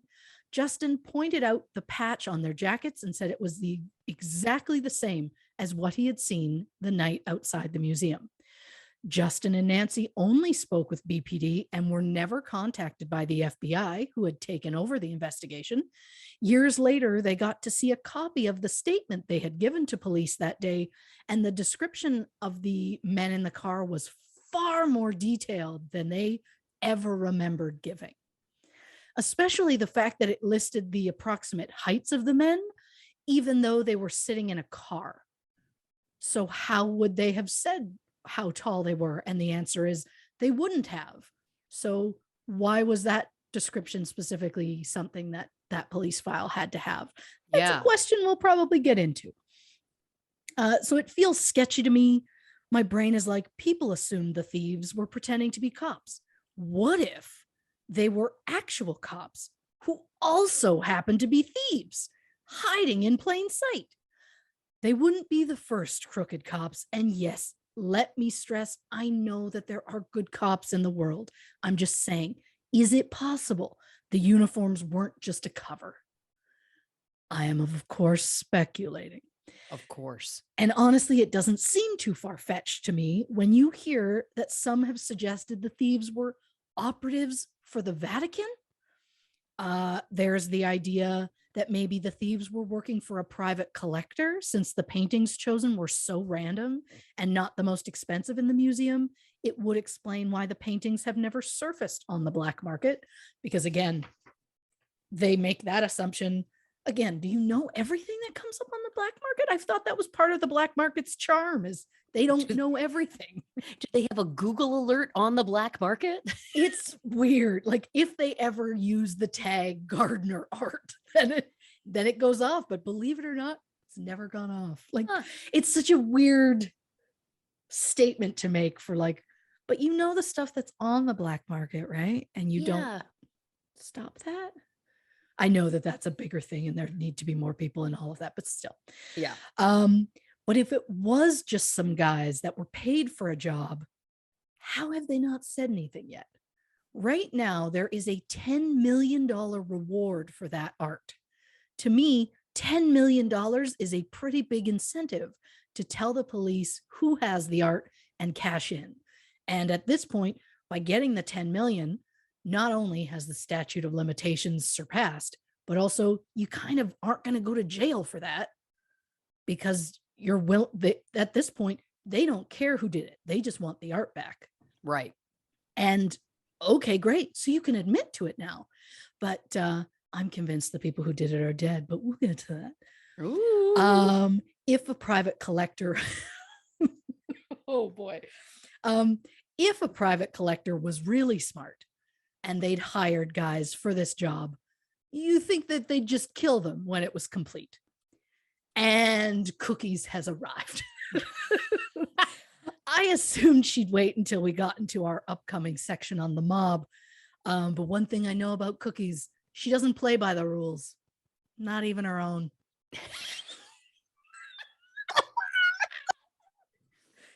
So, Louis Royce, he admitted to an FBI agent that he had previously planned a heist at the museum and claims he never followed through with it. Could he have been involved? Maybe. I haven't found proof either way, but remember, Louis is in with the Rossetti family, so maybe someone from the family was involved. After all, the mob would probably be okay with selling fenced goods on the black market. Fenced goods. I don't even know what that means. So fenced, stolen. I assumed, but the fact that you just casually threw out a mob term means Cookies is here, and I'm all about it. I mean, also earlier I did comment that they were casing the joint. Yes. And that's something I've heard before. Fenced goods, you've stepped out of the colloquialisms. You've stepped out of the common vernacular. You've gone into mob talk, which I could not be happier about. Yeah, I'm on another plane. Oh, I think, love it. And it's just, but again, like my brain is like, how, if this is just people who were hired by some billionaire to get this art for him, why would he keep them alive? And that is why I'm like, this is why the mob calls to me, because I'm like, why? I also have a lot of questions on why the security guards were left alive. They're the only ones who could identify your faces. But again, it's in here somewhere. We'll get there. Oh man, I hope.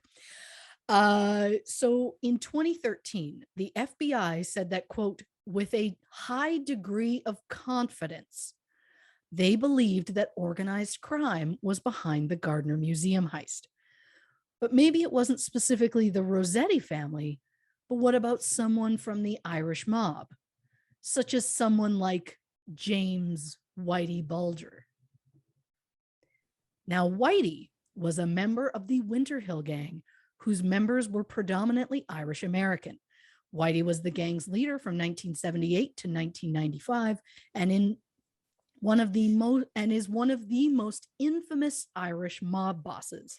In 1999, Whitey was added to the FBI's 10 most wanted fugitives list and was considered to be the most wanted person on the list, just after Osama bin Laden. Jesus. So that should give you an idea about Whitey as a person. It was also said that Whitey, along with many members of the Irish mob, sympathized with the Irish Republican Army, or IRA. The Boston mob would supply them with weapons, so it was believed that maybe Whitey or members of his crew pulled off the heist to gain collateral that they could use to buy guns for the IRA.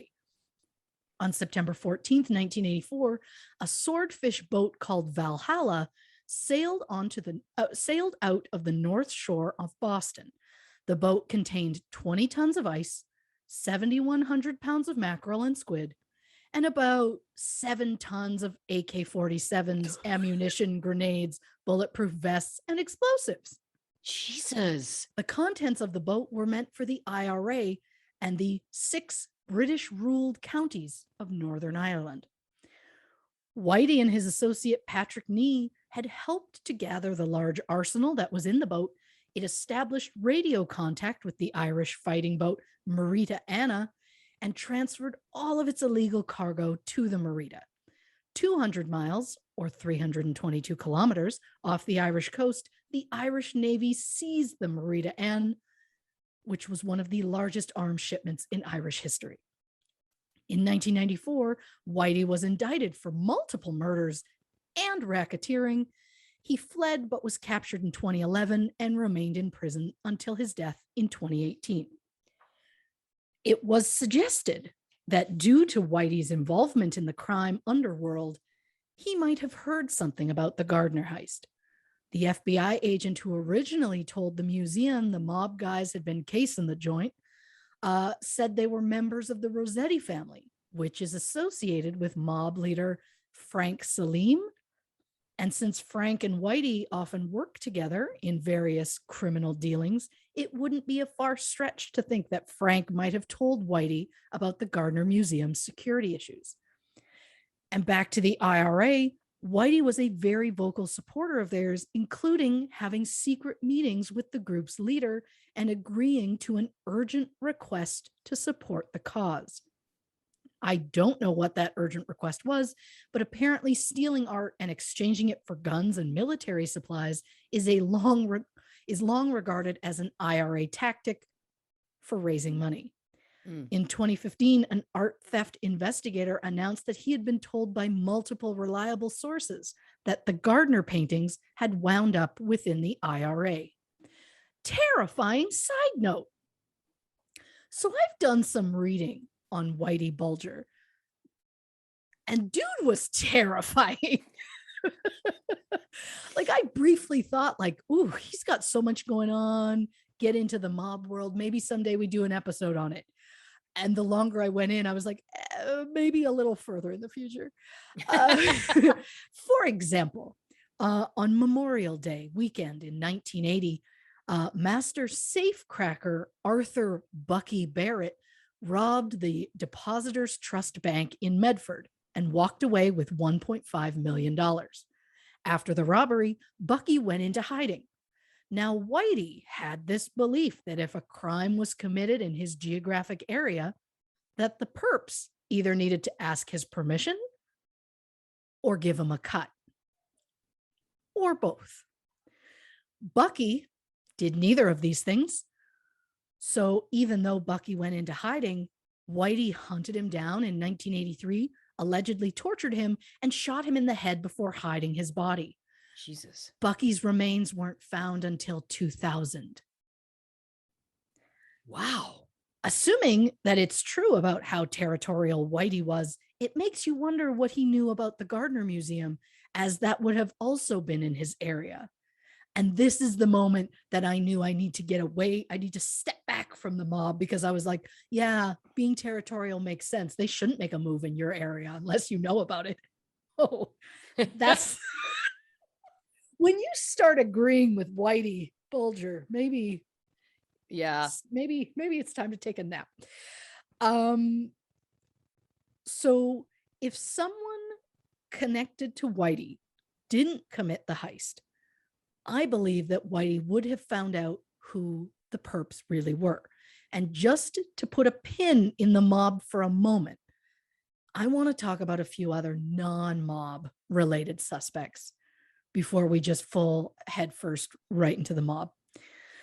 Now, is it possible, in the grand scheme of anything is possible, I love someone connected to the museum is involved in the heist?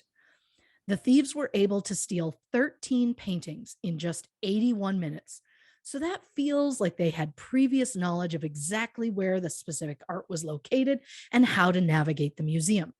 They also knew enough to take the security tape and the motion sensor printout, not to mention the guards weren't harmed in any way. And to me, the fact that they left witnesses alive who could describe their faces in detail is very surprising to me. Maybe the thieves just didn't have it in them to be violent, or maybe the thieves knew the guards. Now remember, I'm not accusing anyone. I'm just speculating. But what about Anne Hawley? Anne was the museum's director 6 months before the heist. Her role was to, quote, bring the museum back to life.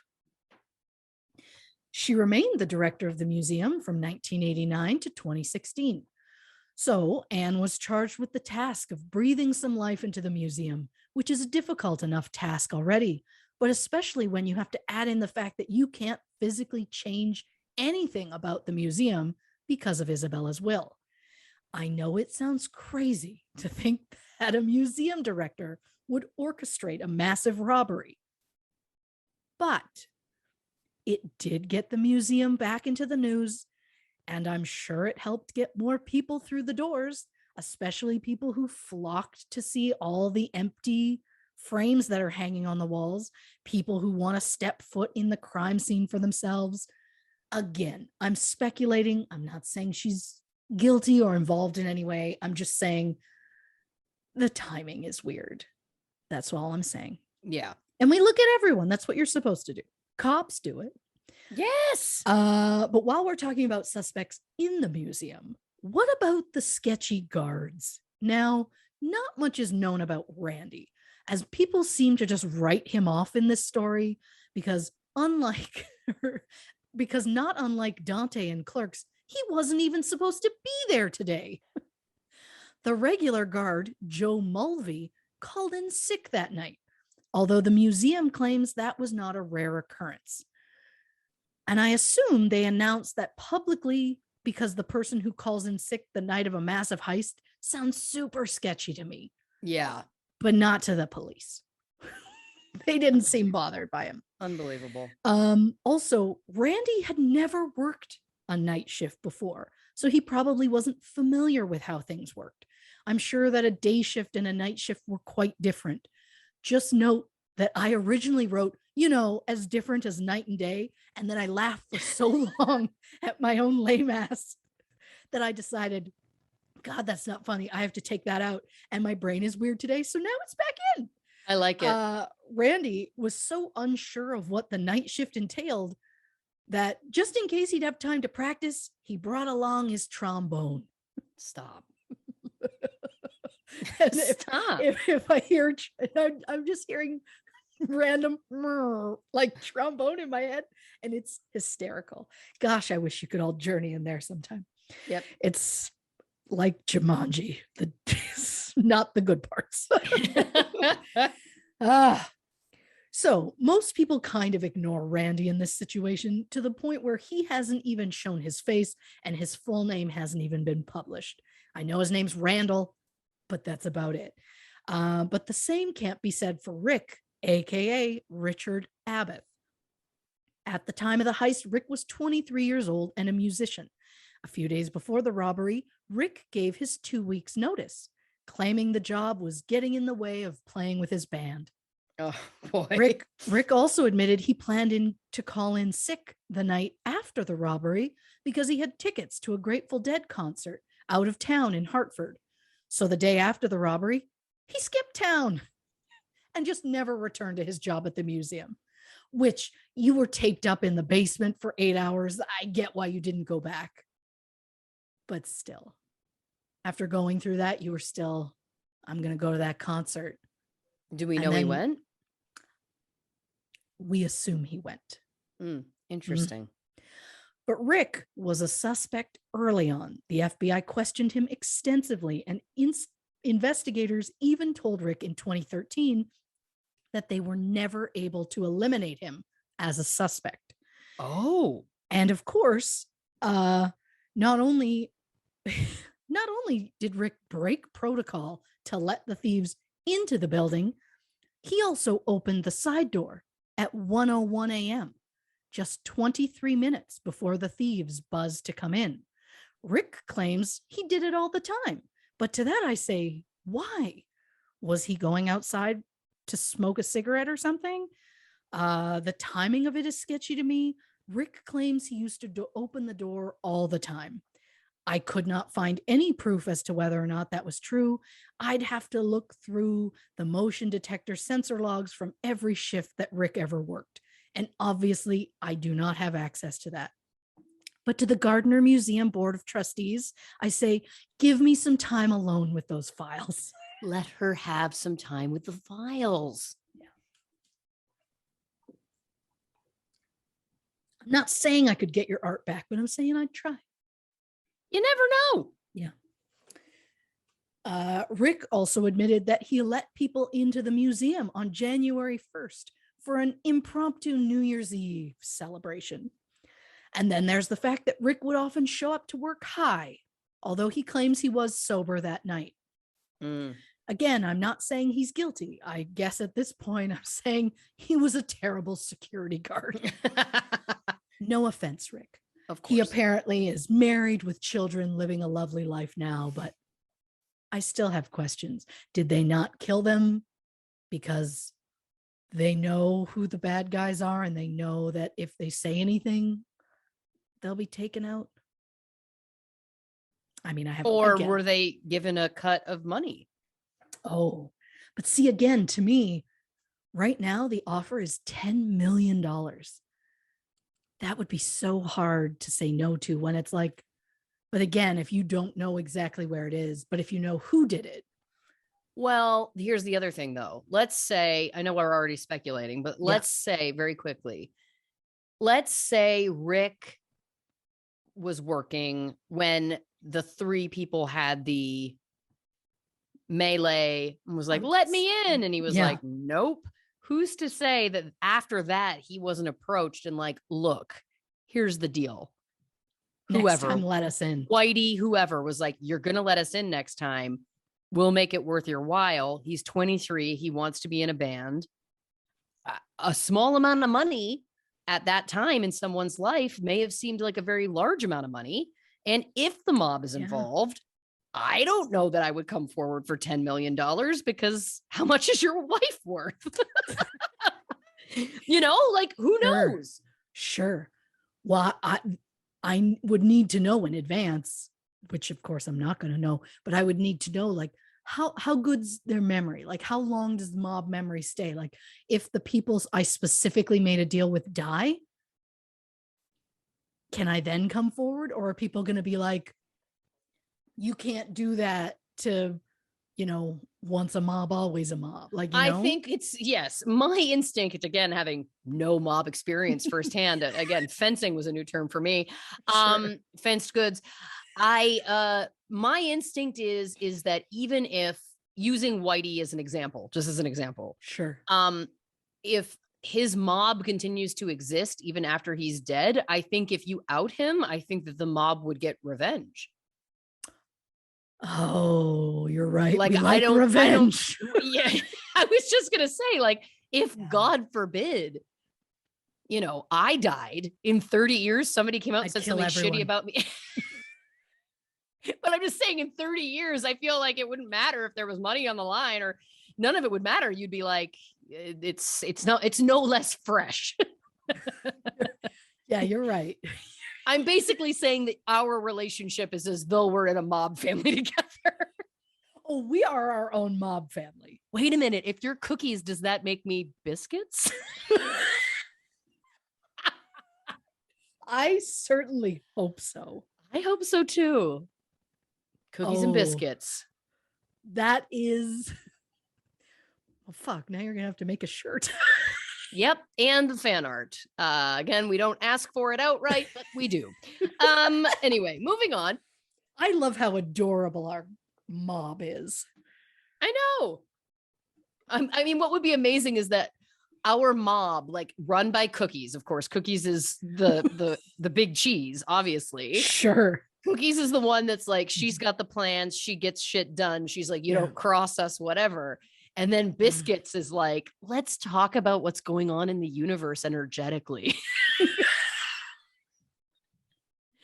It's almost the relationship of oh,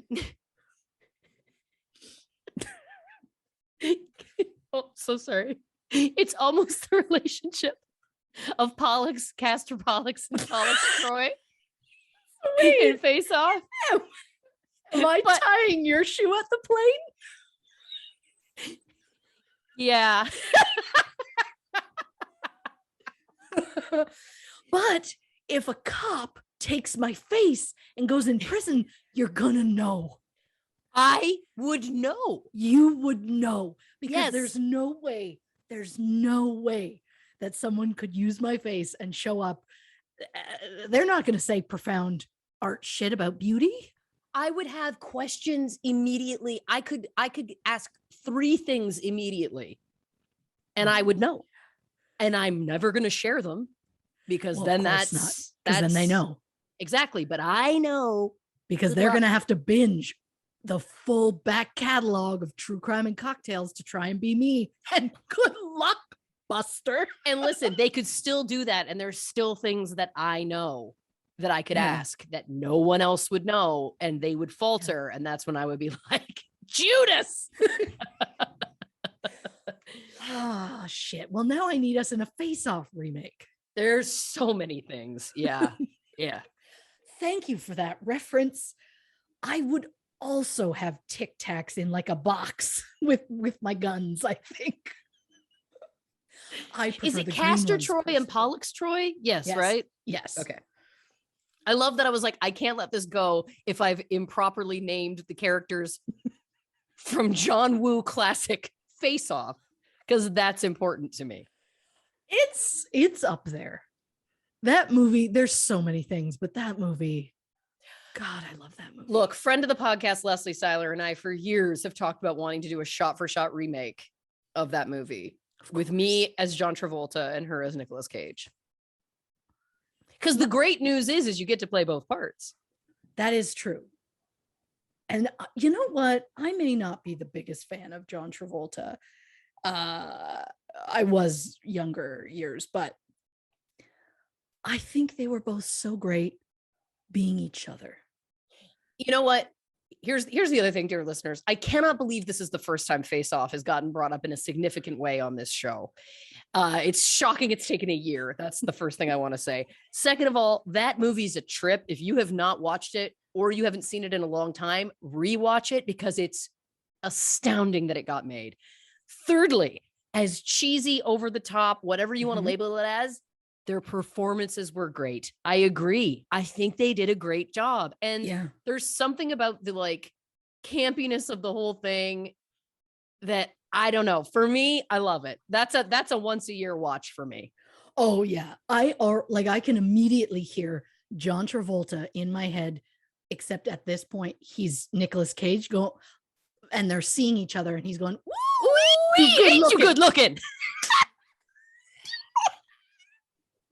90s action movies. It turns out 90s action movies are our jam. Yep. Oh. Yep. Hey. Yeah, Hey. For those listening, I just pulled my hand across the camera like in Face Off that the John Travolta character family, Sean Archer family does to everybody. They delicately in such an unsettling way that it should never happen. And I really hope the children in the family end it with their generation. That they didn't use it as a tradition. I agree. I just want to say very quickly again, because I know we got to get back on track, but I love that of all of and we've never discussed this, of all of the quotes, of all of the lines, I knew the one that you were going to pull out. Again, these are the kinds of questions I would ask someone who I had a theory may be another person wearing your face. Yeah. Look, do I enjoy that movie? Of course. Does Blanche specifically like that airport scene when Nicolas Cage gets out of the plane and the wind blows his coat open and there's like a really hot music? It's instrumental, Christy. Why am I saying Christy? It's Blanche at this point. But like he like is moving slowly and then reaches back and pulls out like his golden gun or something. It's like, oh yeah. That is the most Blanche cookies combination right there. Like cookies would like a gold gun. Oh, who are we kidding? I'd want mine to be pink. I was going to say mother of pearl. Oh my God. As a mother of pearl. Pop, pop.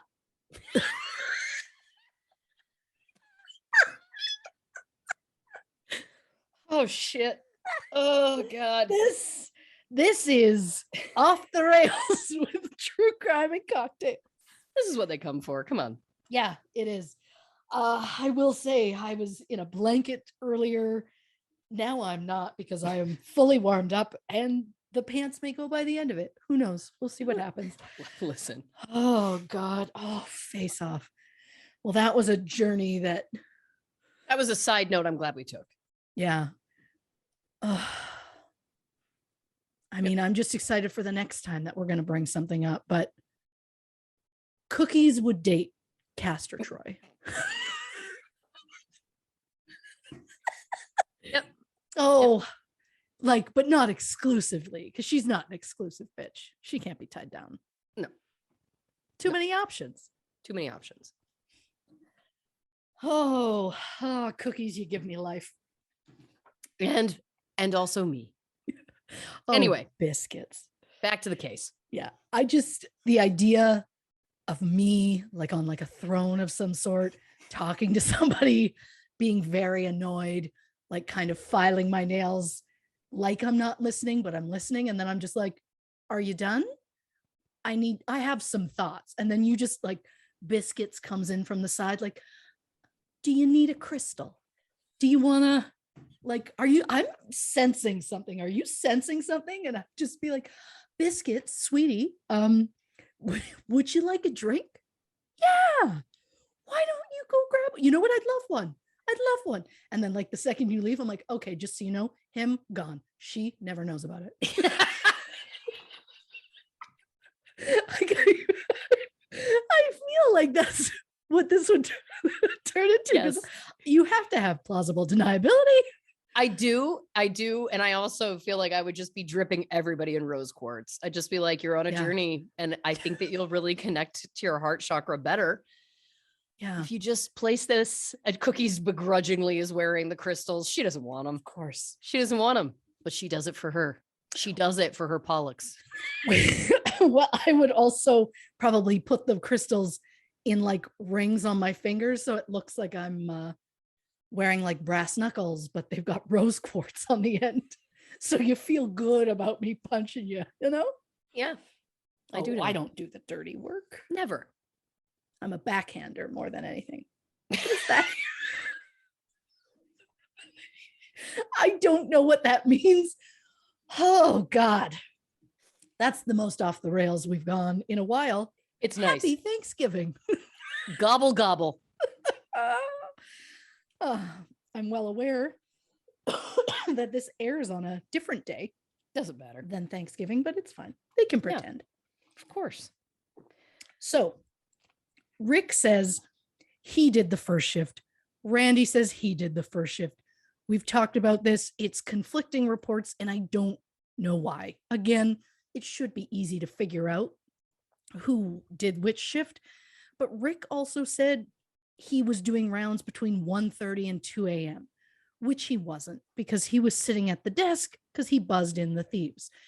It's possible he got his times mixed up, but Rick claims he responded to several radio calls from Randy, including one involving a fire alarm.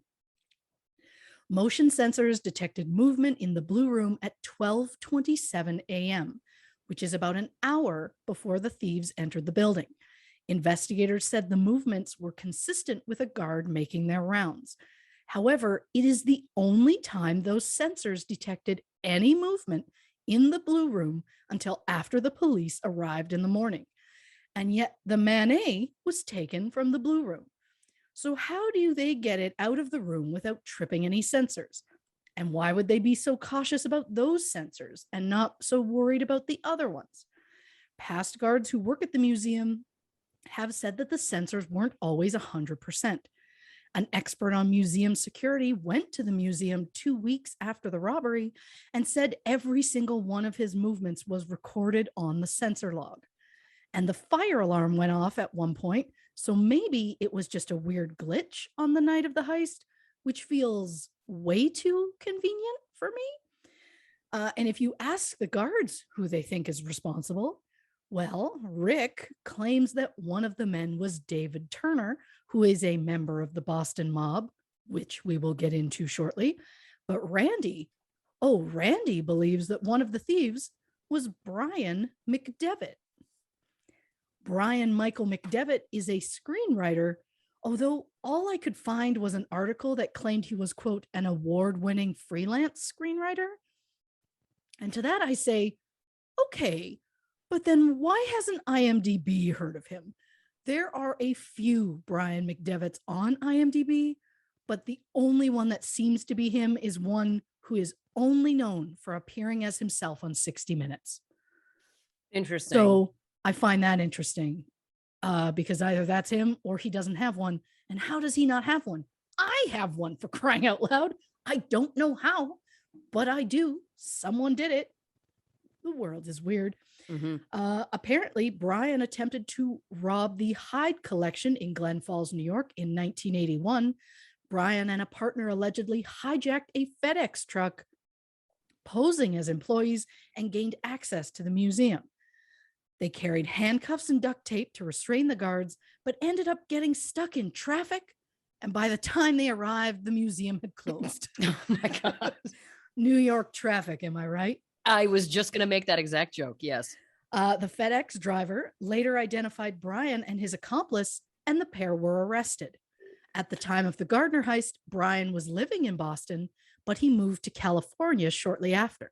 Brian was questioned by the FBI and even went before a grand jury. He, of course, denied any involvement.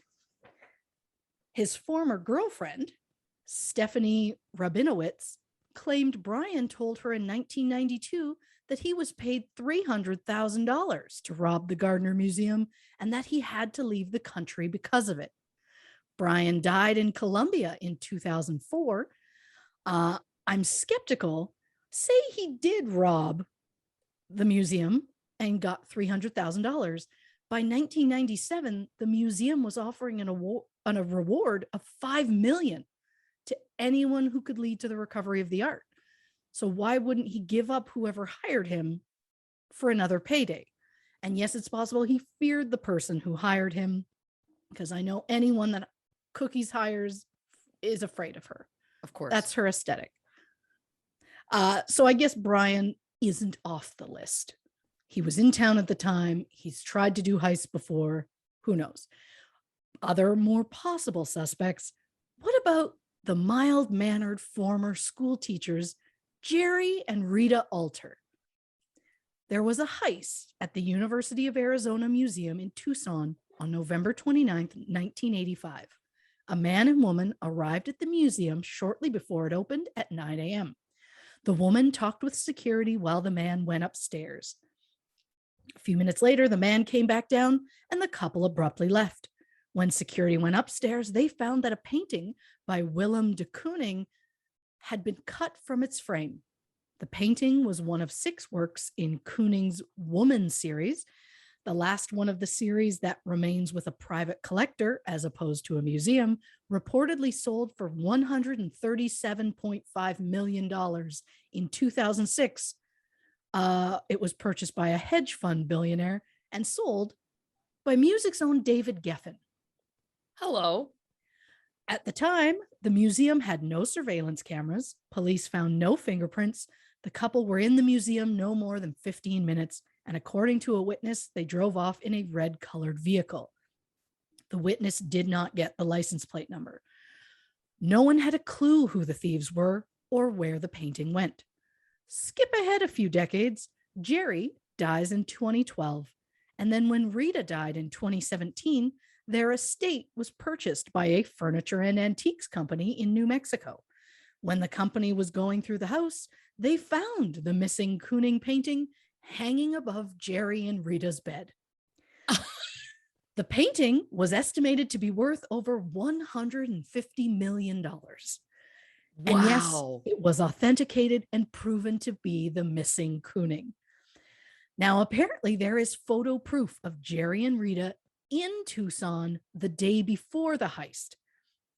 And the composite sketches of the thieves from the heist look a heck of a lot like Jerry and Rita. And honestly, if you compare those sketches to the ones from the Gardner Museum heist, they're a little similar. And some may say, Christy, they were just school teachers, not international art thieves. And to that I say, do you know how underpaid teachers are?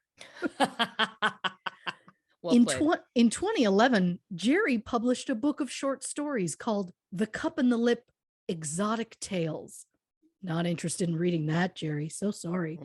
One particular story called The Eye of the Jaguar is about a woman and her granddaughter stealing a priceless emerald from a museum. And yes, it's just a story and could mean nothing.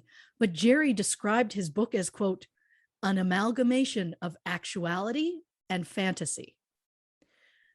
And yes, it's just a story. But if they didn't do it, how on earth did they end up with this painting in their possession? And was the theft their only art heist?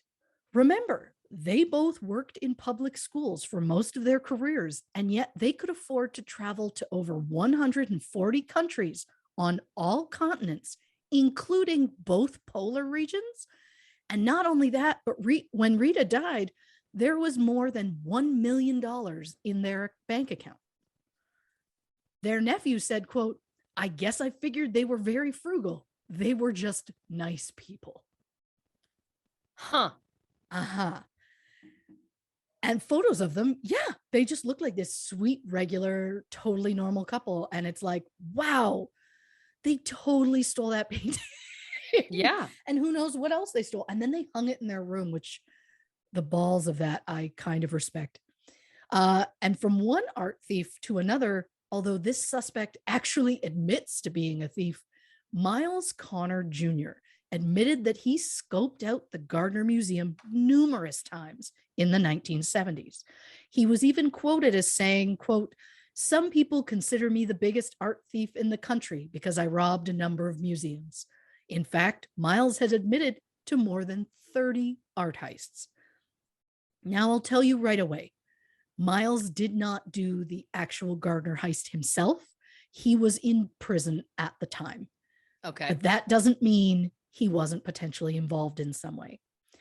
On April 14th, 1975, two men entered Boston's Museum of Fine Arts around noon, walked up to the Rembrandt that was on loan at the museum, grabbed the painting off the wall, pistol whipped a guard who tried to stop them, and walked out the back door. No one was ever charged with the theft. 9 months later, after being caught for previous crimes, which included bail jumping and an art heist in Maine, Miles was facing 15 years in prison. So Miles offered to return the Rembrandt in exchange for a lighter sentence. And it worked. They dropped his sentence to only 4 years. And this set a precedence for thieves that stolen art could be used as a bargaining chip. But we know that Miles was in prison at the time of the Gardner heist, so he could not have physically been there. But Miles claims that a former associate visited him in prison shortly after the Gardner heist and boasted that he and a friend had robbed the museum and planned to use the stolen masterpieces by Rembrandt, Vermeer, Degas as a bargaining chip with authorities to negotiate Miles' release. He claims the associate said, quote, "Just like you did with the Rembrandt." But Miles also claims the two thieves died shortly after the heist. But even though they're dead, he refuses to name their names. If you really know who took the paintings and they're dead, why would you not admit it? Unless they're connected to somebody that you're nervous about, possibly, right? Yeah.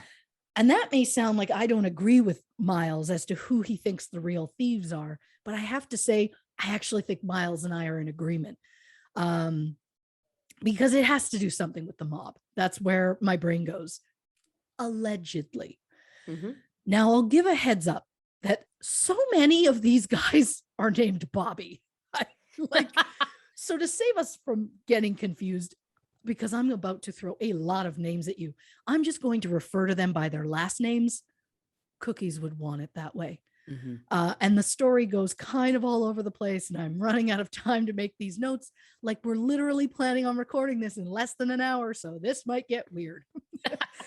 And remember, with the mob, it's just a long chain of people who are connected in some way. So some people may not seem worth bringing up, but I can't stop myself. And in the end, good God, we're hoping this all just makes some sense. So October 29th, 1989, the New England mob did a peacekeeping ceremony in a house in Medford. This included burning holy cards, pricking fingers, etc. It was their way of welcoming new members to the family.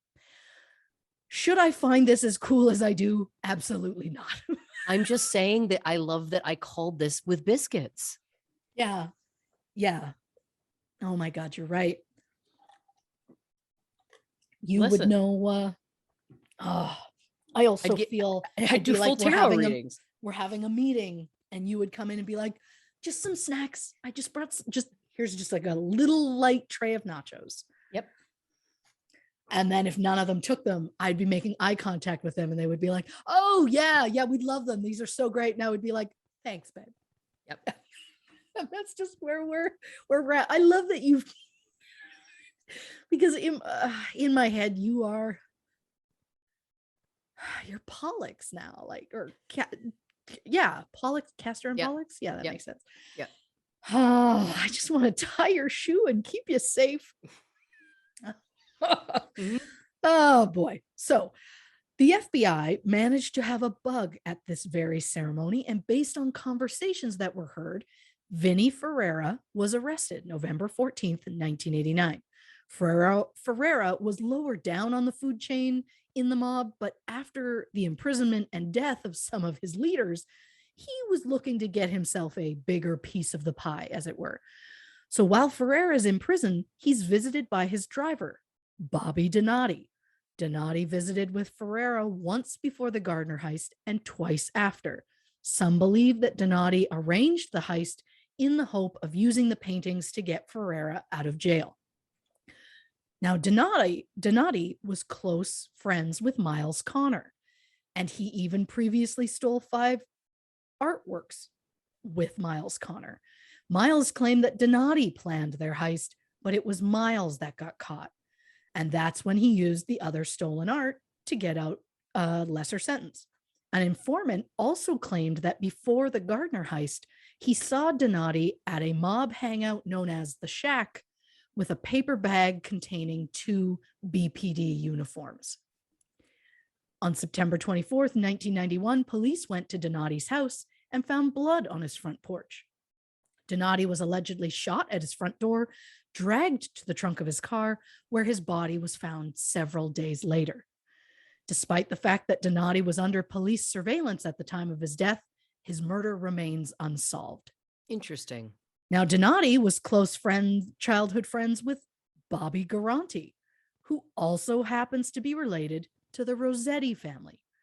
Garanti's job history is sketchy at best. He was a salesman for a while, a vegetable packer, and part of more than a dozen armed robberies. After one such robbery at a bank in Natick, Massachusetts, Garanti walked into a nearby house and took a hostage. Unfortunately for him, the hostage was a judge's daughter. Oh. Now remember, members of the Rossetti family admitted to casing the Gardner Museum in September 1981. Their plan was to focus on the blue and yellow rooms and to go for the Whistler and the Matisse. Now, since Garanti is a known thief and has ties to the crime family who previously planned to rob the museum, is it possible that Garanti decided to go ahead with the heist? At the time of the heist, most of the Rossetti family were being surveilled at TRC Auto Electric, which sounds like a mechanic shop, but in reality, it's, quote, the place you go if you needed a particular item. The man who ran TRC Auto Electric was Carmelo Merlino, who was basically like the Godfather.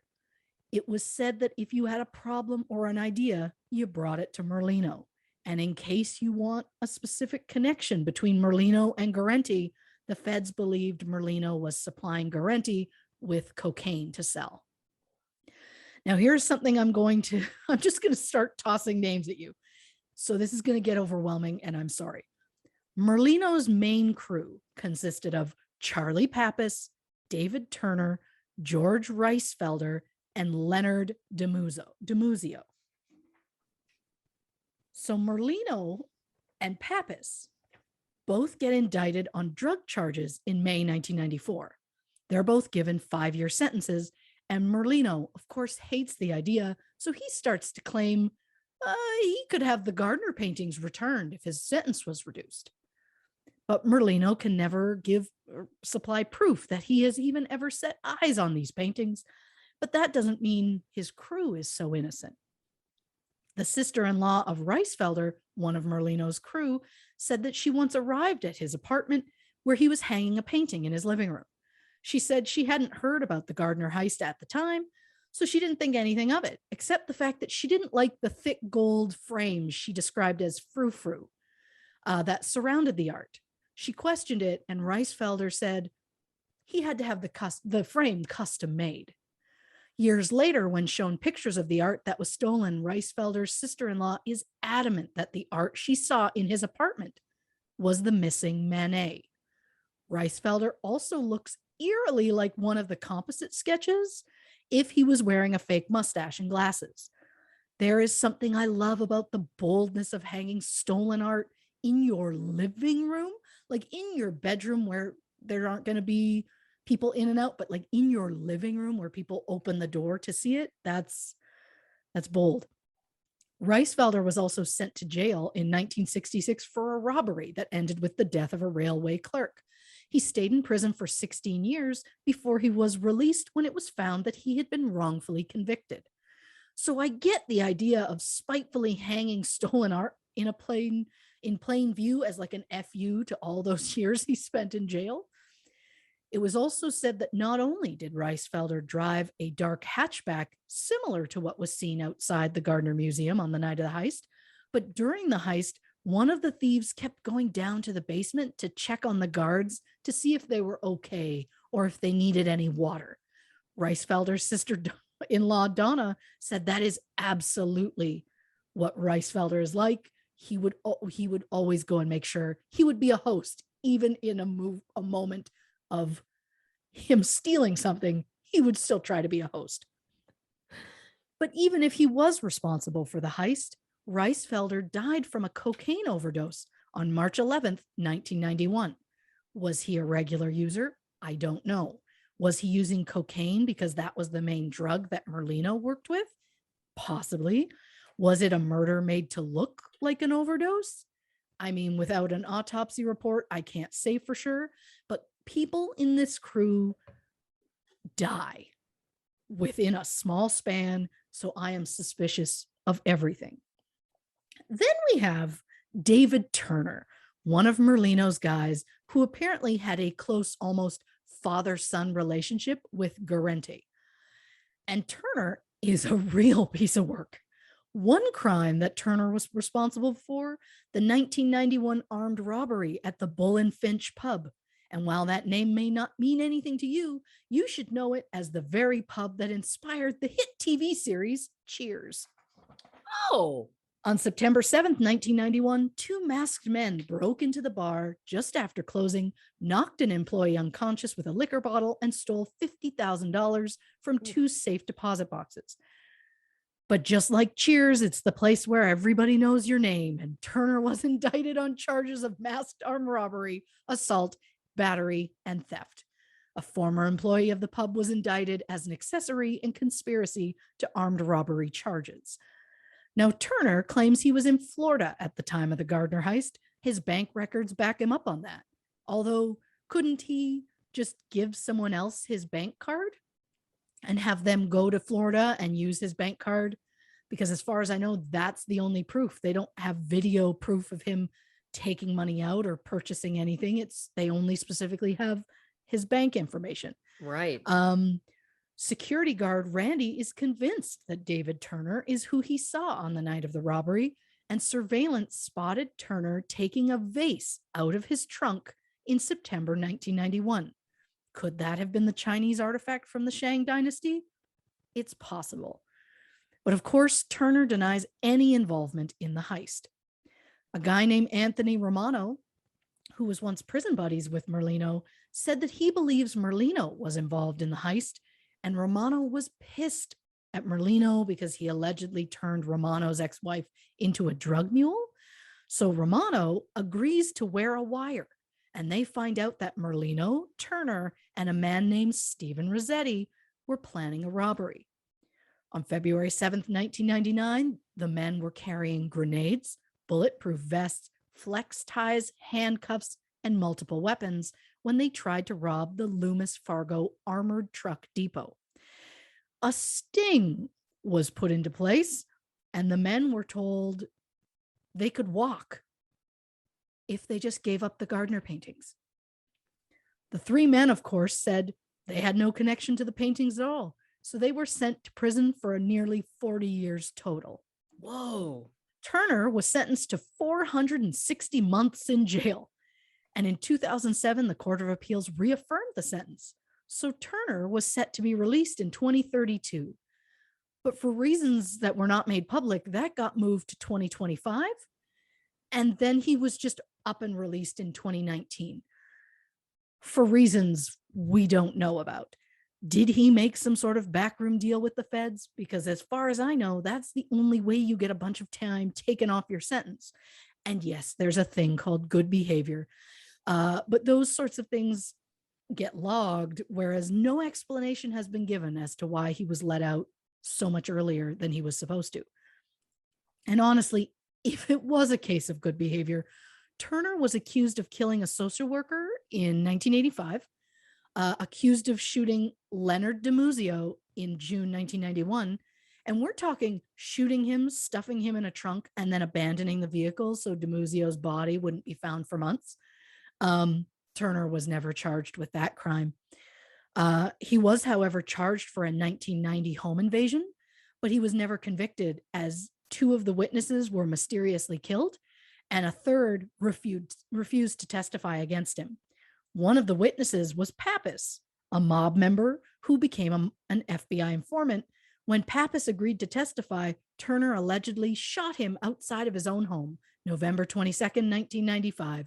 So he's terrifying and currently just wandering the streets, which doesn't make me feel great, you know? Yeah. Allegedly. Of course. It goes without saying. Yeah. I just want to make sure he hears that. I do not want him to hear this. I would like him to not know I exist. Cookies is gone. That's the thing. In the case of real danger, Cookies is like, nope. No thanks. No thank you. Yeah. Some have suggested that if Guarente had access to the art, he would have used it as a bargaining chip to get all of these guys out of prison earlier. But Guarente's widow said that Guarente had given the stolen art to Bobby Genty, a local hoodlum who owned an auto body business called G&M Auto. Isn't it always an auto body business? Genty denies ever having seen the paintings, going so far as to say that Guarente's wife is, quote, she's crazy, she's bipolar, she's nuts, I know she's nuts. Which, if we've learned anything about people who like to repeat themselves and people who are liars being the same people, but the FBI were ecstatic to get any sort of lead, no matter how flimsy. So they immediately raided Genty's home in May 2012. And they were so confident that they would find the paintings, they actually made mock-ups of posters that said the art had been recovered. And sadly, no paintings were found. They looked everywhere, including using ground-penetrating technology. But what they did find, hidden in a Rubbermaid tub underneath the trapdoor in Genty's shed, they found newspaper clippings about the Gardner heist and a piece of paper that listed all of the art that was missing and all of its estimated values. Ooh. In March 18th, 2013, the FBI held a press conference saying that they are confident they know who did it and the thieves are dead and they don't really know where the art is located. But they won't name the suspects because it's still an ongoing investigation. Then what the hell was the point of the press conference, guys? According to court filings, Reisfelder and Leonard DiMuzio were their people of interest, who they are convinced did this. They are the people who Miles is convinced did this. And I might agree, but I'm not sure yet. I'm all over the place.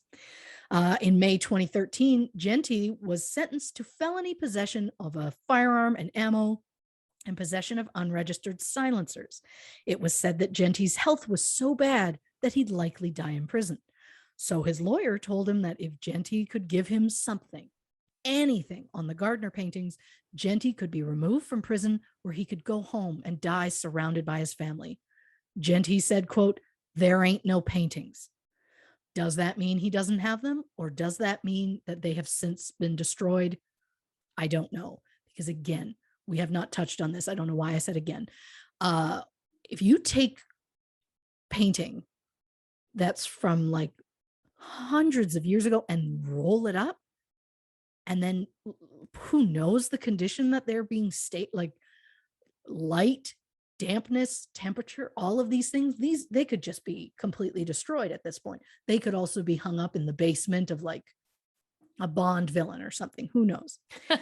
And I don't know who diagnosed Genty, but he didn't die immediately after, like the doctors had predicted. Although I'm starting to wonder if they told him he was dying to scare him to give up the paintings. Oh. But Genty did die from a stroke at 87 years old on September 23rd, 2021. So up to date. Yes. Folks.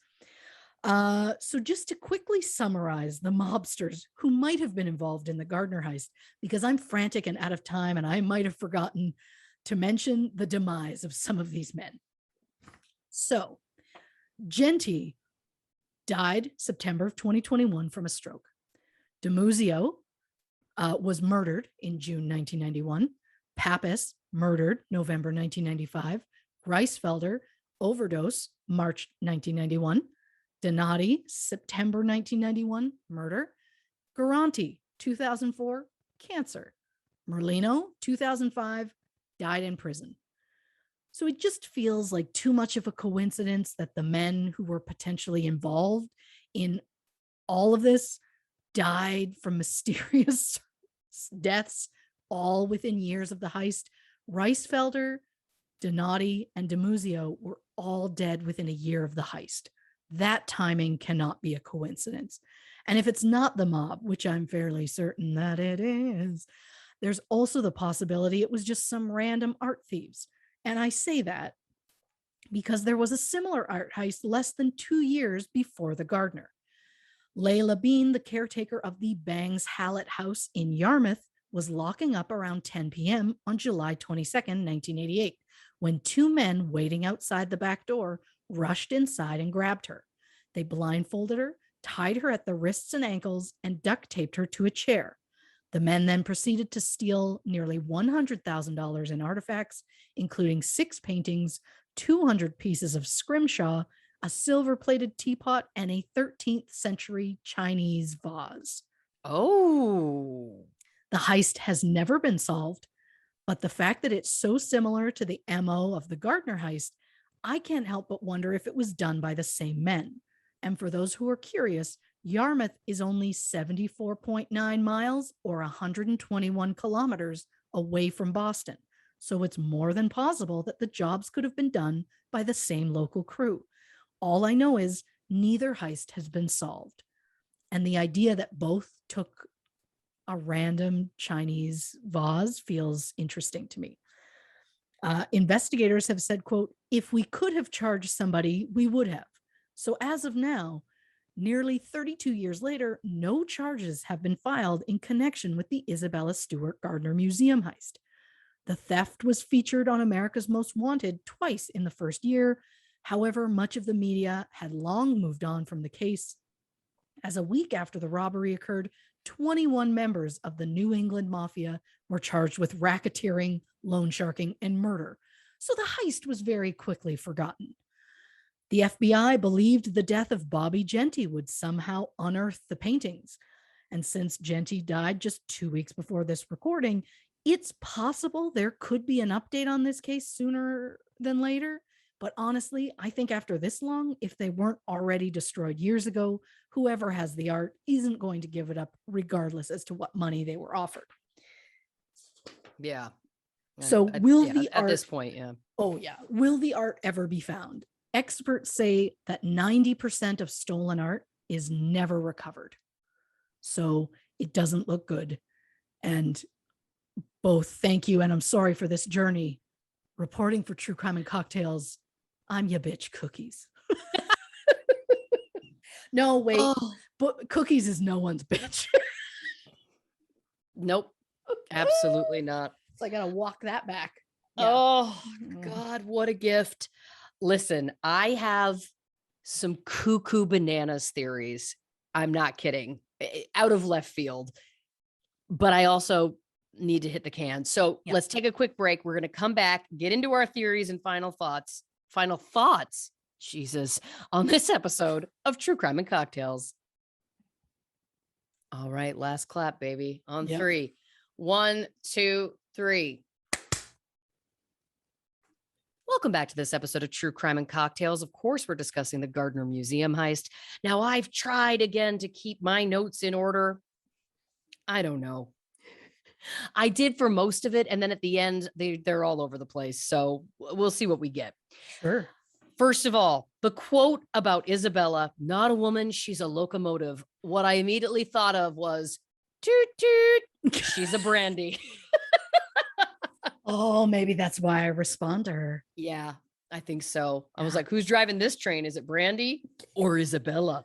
Yeah. I also was interested too, and I because we delete everything as soon as it's done, I can't remember if I got into it in the Armie Hammer episode or not, but there's also a connection in their family, and I can't remember exactly where, to them dealing in forgeries. I don't think I did get into it in the episode, because that episode there was so much to get through. There was a lot. But I'll look into it and see what it was because I can't remember exactly what it was. But obviously the family is, of course, knee deep in the art world. But I do believe that there was this very kind of high end forgery operation going on in New York City. And I believe that they were caught up in it. So more on that in the future. I love Isabella's demands when she died. However, dying in 1924, I don't know whether she had the purview to remember or to know that technology would change. Like, I don't think that any of us at the time of our deaths would think I should make a stipulation that's like, however, if for safety or security, do you know what I mean? Like, I don't think that she thought about that. No. Bless her, obviously. Okay. Now we're just going to get into it. So it's interesting to me that security was like the last of the money spent in 1982, as you mentioned, that these guys were not getting paid much more than minimum wage, which feels again like if you're not going to soup up the place with like high end technology, then you've got to pay top dollar for your security guys, in my opinion. Yeah. Because there's no reason why. Why would they have an allegiance to you? One of them wants to be in a band. The other one's practicing his trombone, which sounds like he wants an audition for the first one's band. So I just feel like that's the first place where I was like, that's a red flag about them.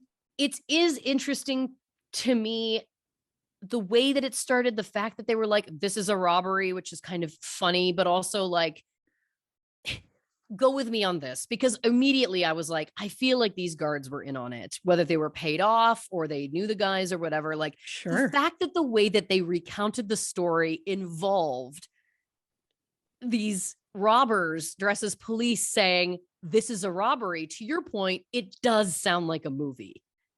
Yeah. It doesn't sound to me like members of the mob who are killing people, who are these, fearless, whatever. Do we really believe that like Whitey Bulger's guys would like be going in and being like, this is a robbery? Like, I just don't buy that. Mm-hmm. So to me, again, alleging, speculating, who knows? It's interesting again that Rick, I believe, they've never been able to disprove that he was involved. So to me, it's like, again, when we're going on them as the eyewitnesses, and to me, they're not necessarily reputable witnesses because there's no one else to corroborate. He's never been fully cleared. It is to me, a red flag, the detail of this is a robbery. Because that's just not, I just don't think that that's how mob people, and I agree with you, it does really feel like this is mob related. But either way, it doesn't feel like in real life, anybody's like, this is a robbery. Because also at that point, they know they've been tied up. They're handcuffed. Yeah. Like, I think they know that it's a robbery. Yeah. It's also interesting to me that they made the point of pointing out that the mustaches seemed fake, because I'm like, either it's like, okay, that was the case, or is that again just something trying to throw the police off the scent? Right. I don't know. Now, my question is this, because the other thing too is, how on earth would these two people know to get the printout of the motion detector? That's like, you would have to have such a specific knowledge. Yeah. You have to have a connection in some way. But the fact that they didn't know about the hard drive, again, feels to me like two dopes in their early 20s who are like, I can hook you up. I'm the security guy. I'll get you the printout out of there. And then it's like, Dodoy, I didn't know about the hard drive. Do you know what I mean? Yeah. Again, I'm just speculating, but it feels again, interesting to me. Yeah. My next question is this. They talk about the motion sensor. We have no concept of how many people were walking around in that room. A motion sensor, I'm assuming at this time, especially, it's just going to tell you that there's motion. So we are assuming that they're telling the truth, that they were tied up in the basement when all of this was going on. For all we know, they were walking around the museum with these two people saying, this is what to do here. This is what to do there. There's the secret passage, helping them. Sure. All of that is possible. My question is this, because we know the one frame was left on the security chair. Yeah. Here's what I'm alleging. This is one of my batshit theories I've come up with. Is it possible that the security guards were in on it? Sure. They go around, they help them, they do the whole thing. And then as they're getting to the end, they double cross them. And the two robbers at that point tie them up, whatever, put them in the basement. And they're like, go to the police, tell them the truth. You'll die.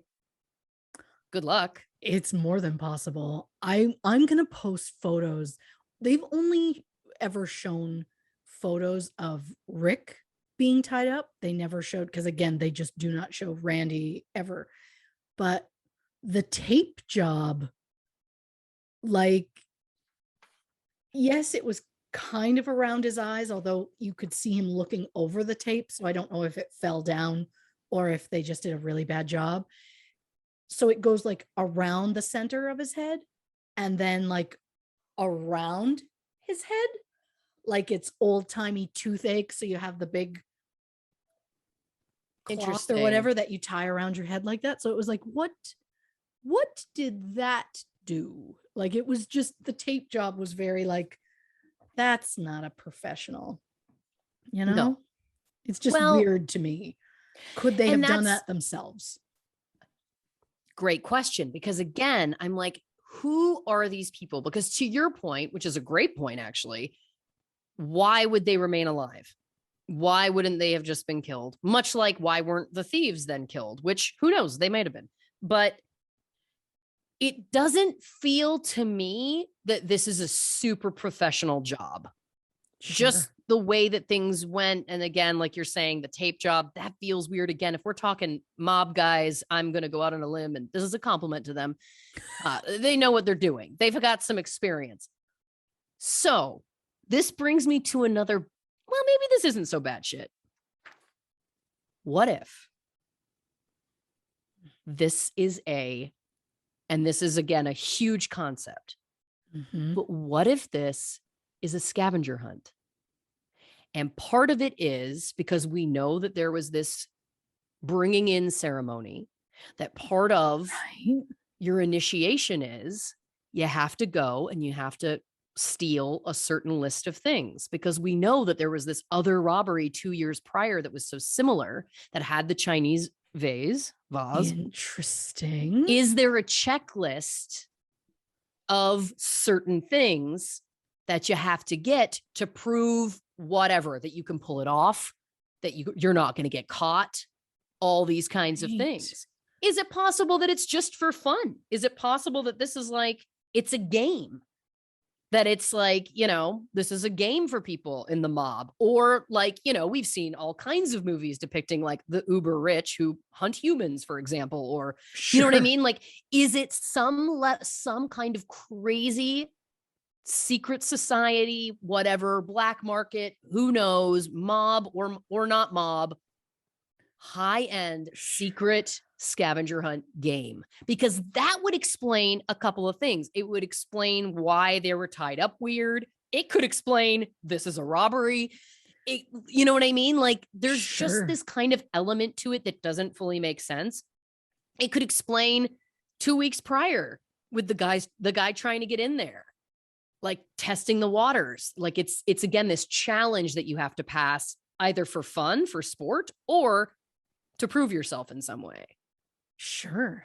Oh, I love the idea of it being a game. I mean, right? Because you can't tell me that if someone's like, this is a robbery, that he wouldn't crack up. I mean, again, it just, to me, that is like, I don't know. Because look, I know that I love the stat 90% of stolen art is never found, but it's like, what do you do with this stuff if you have it?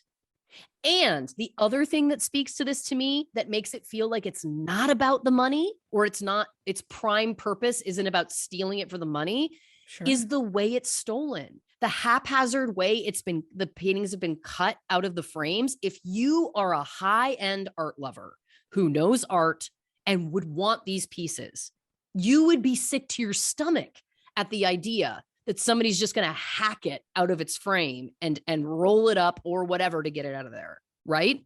Yeah, you'd think so. To me, that again is an element where it was like, they took 81 minutes. Think about that. They took an hour and 20 minutes. That's a lot of time. Did you need to steal the 13 items? Or if you really cared about the making the money, etc., why didn't you steal 7 and steal them well so that they had resale value? Now, I know they're always going to have resale value, but you know what I'm saying. It's like, I just don't think anybody who has a connection to the value of the items would be haphazardly slashing and burning. Because if they knew how much that one thing was worth, it'd be like, well, let's get 3. We'll be very delicate. And then we'll make sure that we're going to get top dollar. Sure. Again, I also don't get why, like, it was a very, like, we got to get out. They got it and then they quickly left. And it's like, you had still like another 5 hours before anyone was going to come in. You could have taken more time. And exactly. And an hour and 20 minutes is a fair amount of time. It's not like they had to be in and out in 10. Yeah. Right. Like, it's like, you didn't have to like run like crazy to get this all done. Like an hour, 20 minutes. I feel like you're just kind of sauntering, potentially. Sure. My next question again is, if it was a game or if not, are these paintings just hidden? Are they hidden somewhere that we're just never going to find them? Again, on this batshit crazy theory of mine that it is just for sport, are they literally in a trunk buried in the middle of a field somewhere that we will either find or never find? Are they, to your point, destroyed? I think that's also an interesting thing. If they were being so haphazard in how they were handling them, yeah, these are ancient, it's fine art that was painted in, hundreds and hundreds of years ago. Yeah. If you roll it up, guess what? It's probably not going to be so good for the paint. Because a lot of museums are like climate controlled. There's certain light that they use because they can't have direct sun. I mean, that's how delicate people treat this art. And these people are taking a Swiss Army knife, slashing it out of there, not great. So, okay. The next thing I have to talk about though, is this couple, Jerry and Rita, because for me, the story that I've already written is that their marriage was failing and they needed to spice things up. And so they deke into this museum there, and Jerry's like, I can steal a fucking painting. And she's like, yeah, okay, whatever, Mr. Nerd. He steals the painting. She's like, I've never been more attracted to you. And they go home and they bone like crazy. And that's why they put it above the bed. It was their first. This is the story I've written. It sets her off every time she sees it. Because it gets her hot, and it's this memory of how they saved their marriage. And then potentially they needed a little bit more. Like any good drug, you need your next fix, right? She wants to go see Jerry get her hot again. Huh? So then you got a little bit, you need a little bit more to get hot though. You're going to need up the ante a little bit more. Yeah. My question is this: go with me.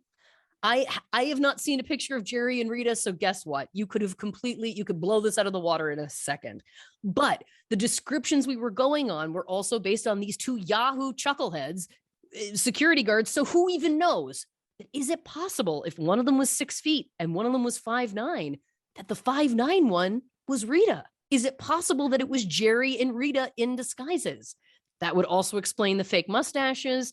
It was also the little one, the 5'9" one, was described as being slight, and the 6 foot one was more of a medium build. So more of the size of a man and a woman. I am immediately, when this is over, going to be Googling what these people look like because I need to know. Of course. But I just like the idea that this could have become a drug for them, and they happen to be very good at it. Also unassuming because they're this kind of, whatever couple, and that is how they financed their travel and their dreams, etc. I mean, also watch out because I'm thinking about writing that into a screenplay, and this isn't a joke. But anyway, if I had had more time, I would have tried to see if I could find other heists in the area to see if they kept it going. Because if that's what lit their marriage and they remained together for the rest of their lives, God, I hope they stole some other stuff. Kept it fresh. I want to believe it. And I'm going to register this with the WGA so no one else can take this idea. I'm not even kidding, because I'm going to write it. Because I think it has to amazing. Start small with someone just took something from a grocery store and the other and one then was I see. And then next thing you know, it's but that's not fun anymore. You got to up the risk factor each time. And then at one point you're sneaking into a pool that's closed down to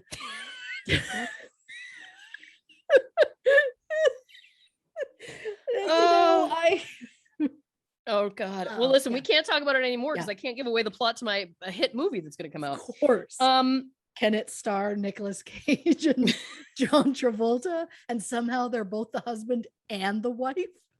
I think you know the answer to that. And it's a hard yes.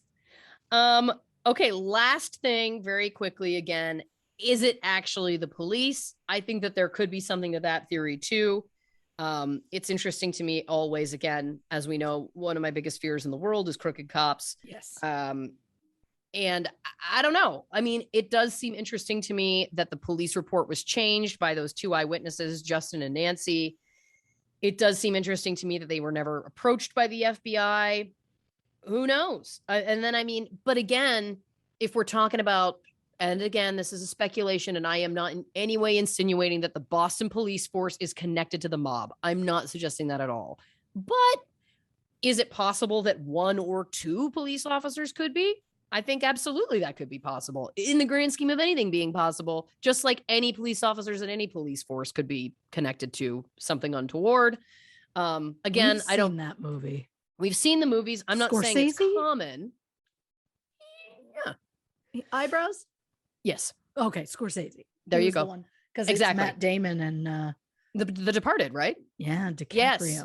So again, I'm not saying that it's common. I don't think it's common. Jokes aside, I really don't. Do I think it's possible? I do. That there could be one or two in 50 years. Yeah, I think it's possible. But I think, again, at the end of the day, it feels like the mob is probably connected. Or again, to me, my theory of my own that I love is that this is extremely wealthy people and it's a game. And I have nothing else to base that on. But there you go. Speculating for True Crime and Cocktails with Nora Nash. The idea of it being some sort of game. Yeah. I mean, I agree that it doesn't seem like it was the most together, and it was a little sloppier than Cookies would like to see done. Thank you. But I'm still amazed they got away, and that that whoever did it wasn't some chucklehead that's out there bragging about it, like Tonya Harding's bodyguard who told the world he was involved in that. And so I'm just amazed that after all this time, no one has done that, unless the people who were involved did say something and now no longer exist because of that. Right. I mean, it's more than possible. But yeah, I'm always so quick to be like, oh, the mob. But yeah, that's because I both fear and respect them. Of course. I don't respect the bad stuff. I respect them as a family unit. Well, you respect I think that with fear sometimes comes respect. That is true. That it's I respect that you will kill me, and I respect that, and I'm not going to cross you because you will kill me. That's a form of respect. That is a good point. Yeah. And look, I won't tell nobody nothing. Look, on that note, Christy Oxborrow, this was such a fun romp. I loved our crazy off the rail tangents, but this was I really enjoyed this episode of the show. There's something when you bring up mob that I become electrified. You do. You do. Well, you're going to be a consultant on my hit screenplay that is going to be coming out at some point in the next few years. Stay tuned for that. I can't wait. Listen, you and me both. If you haven't already, give us a follow on the social medias, Facebook, Instagram, and YouTube at True Crime and Cocktails, Twitter at Not Detectives. And if you like a little bit more, we offer many bonus episodes every single month. There's a live Q&A every single month. There's a poll where you can help pick an episode of the show every single month at patreon.com/True Crime and Cocktails. Check it out. It's a whole lot of fun. Do you want to tell the listeners about next week's episode? Oh, I love that I was trying to think of how I was going to put it. On the next True Crime and Cocktails, Unsolved Mysteries, Cindy's Song.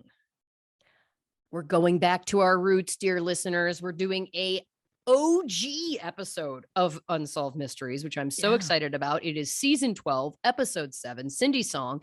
And part of the reason is that this case takes place at a Halloween party. Yeah. And we felt like that was thematic because that episode, of course, is coming out October 26th. Yeah, I don't know the date. I was like, wait, is it? Doesn't this one come out? When does this one come out? My brain, yep. This one comes out after the anniversary and then the week after that, which is the closest to Halloween. So that makes sense. I'm unwell. Listen, you and me both, baby. Listen, before we go very quickly, we do shout outs on this show all the time. And I want to give a shout out to my dear friend who passed. Her name was Nikki Moran. Her maiden name was Lindgren. She passed after a 3-year battle with breast cancer.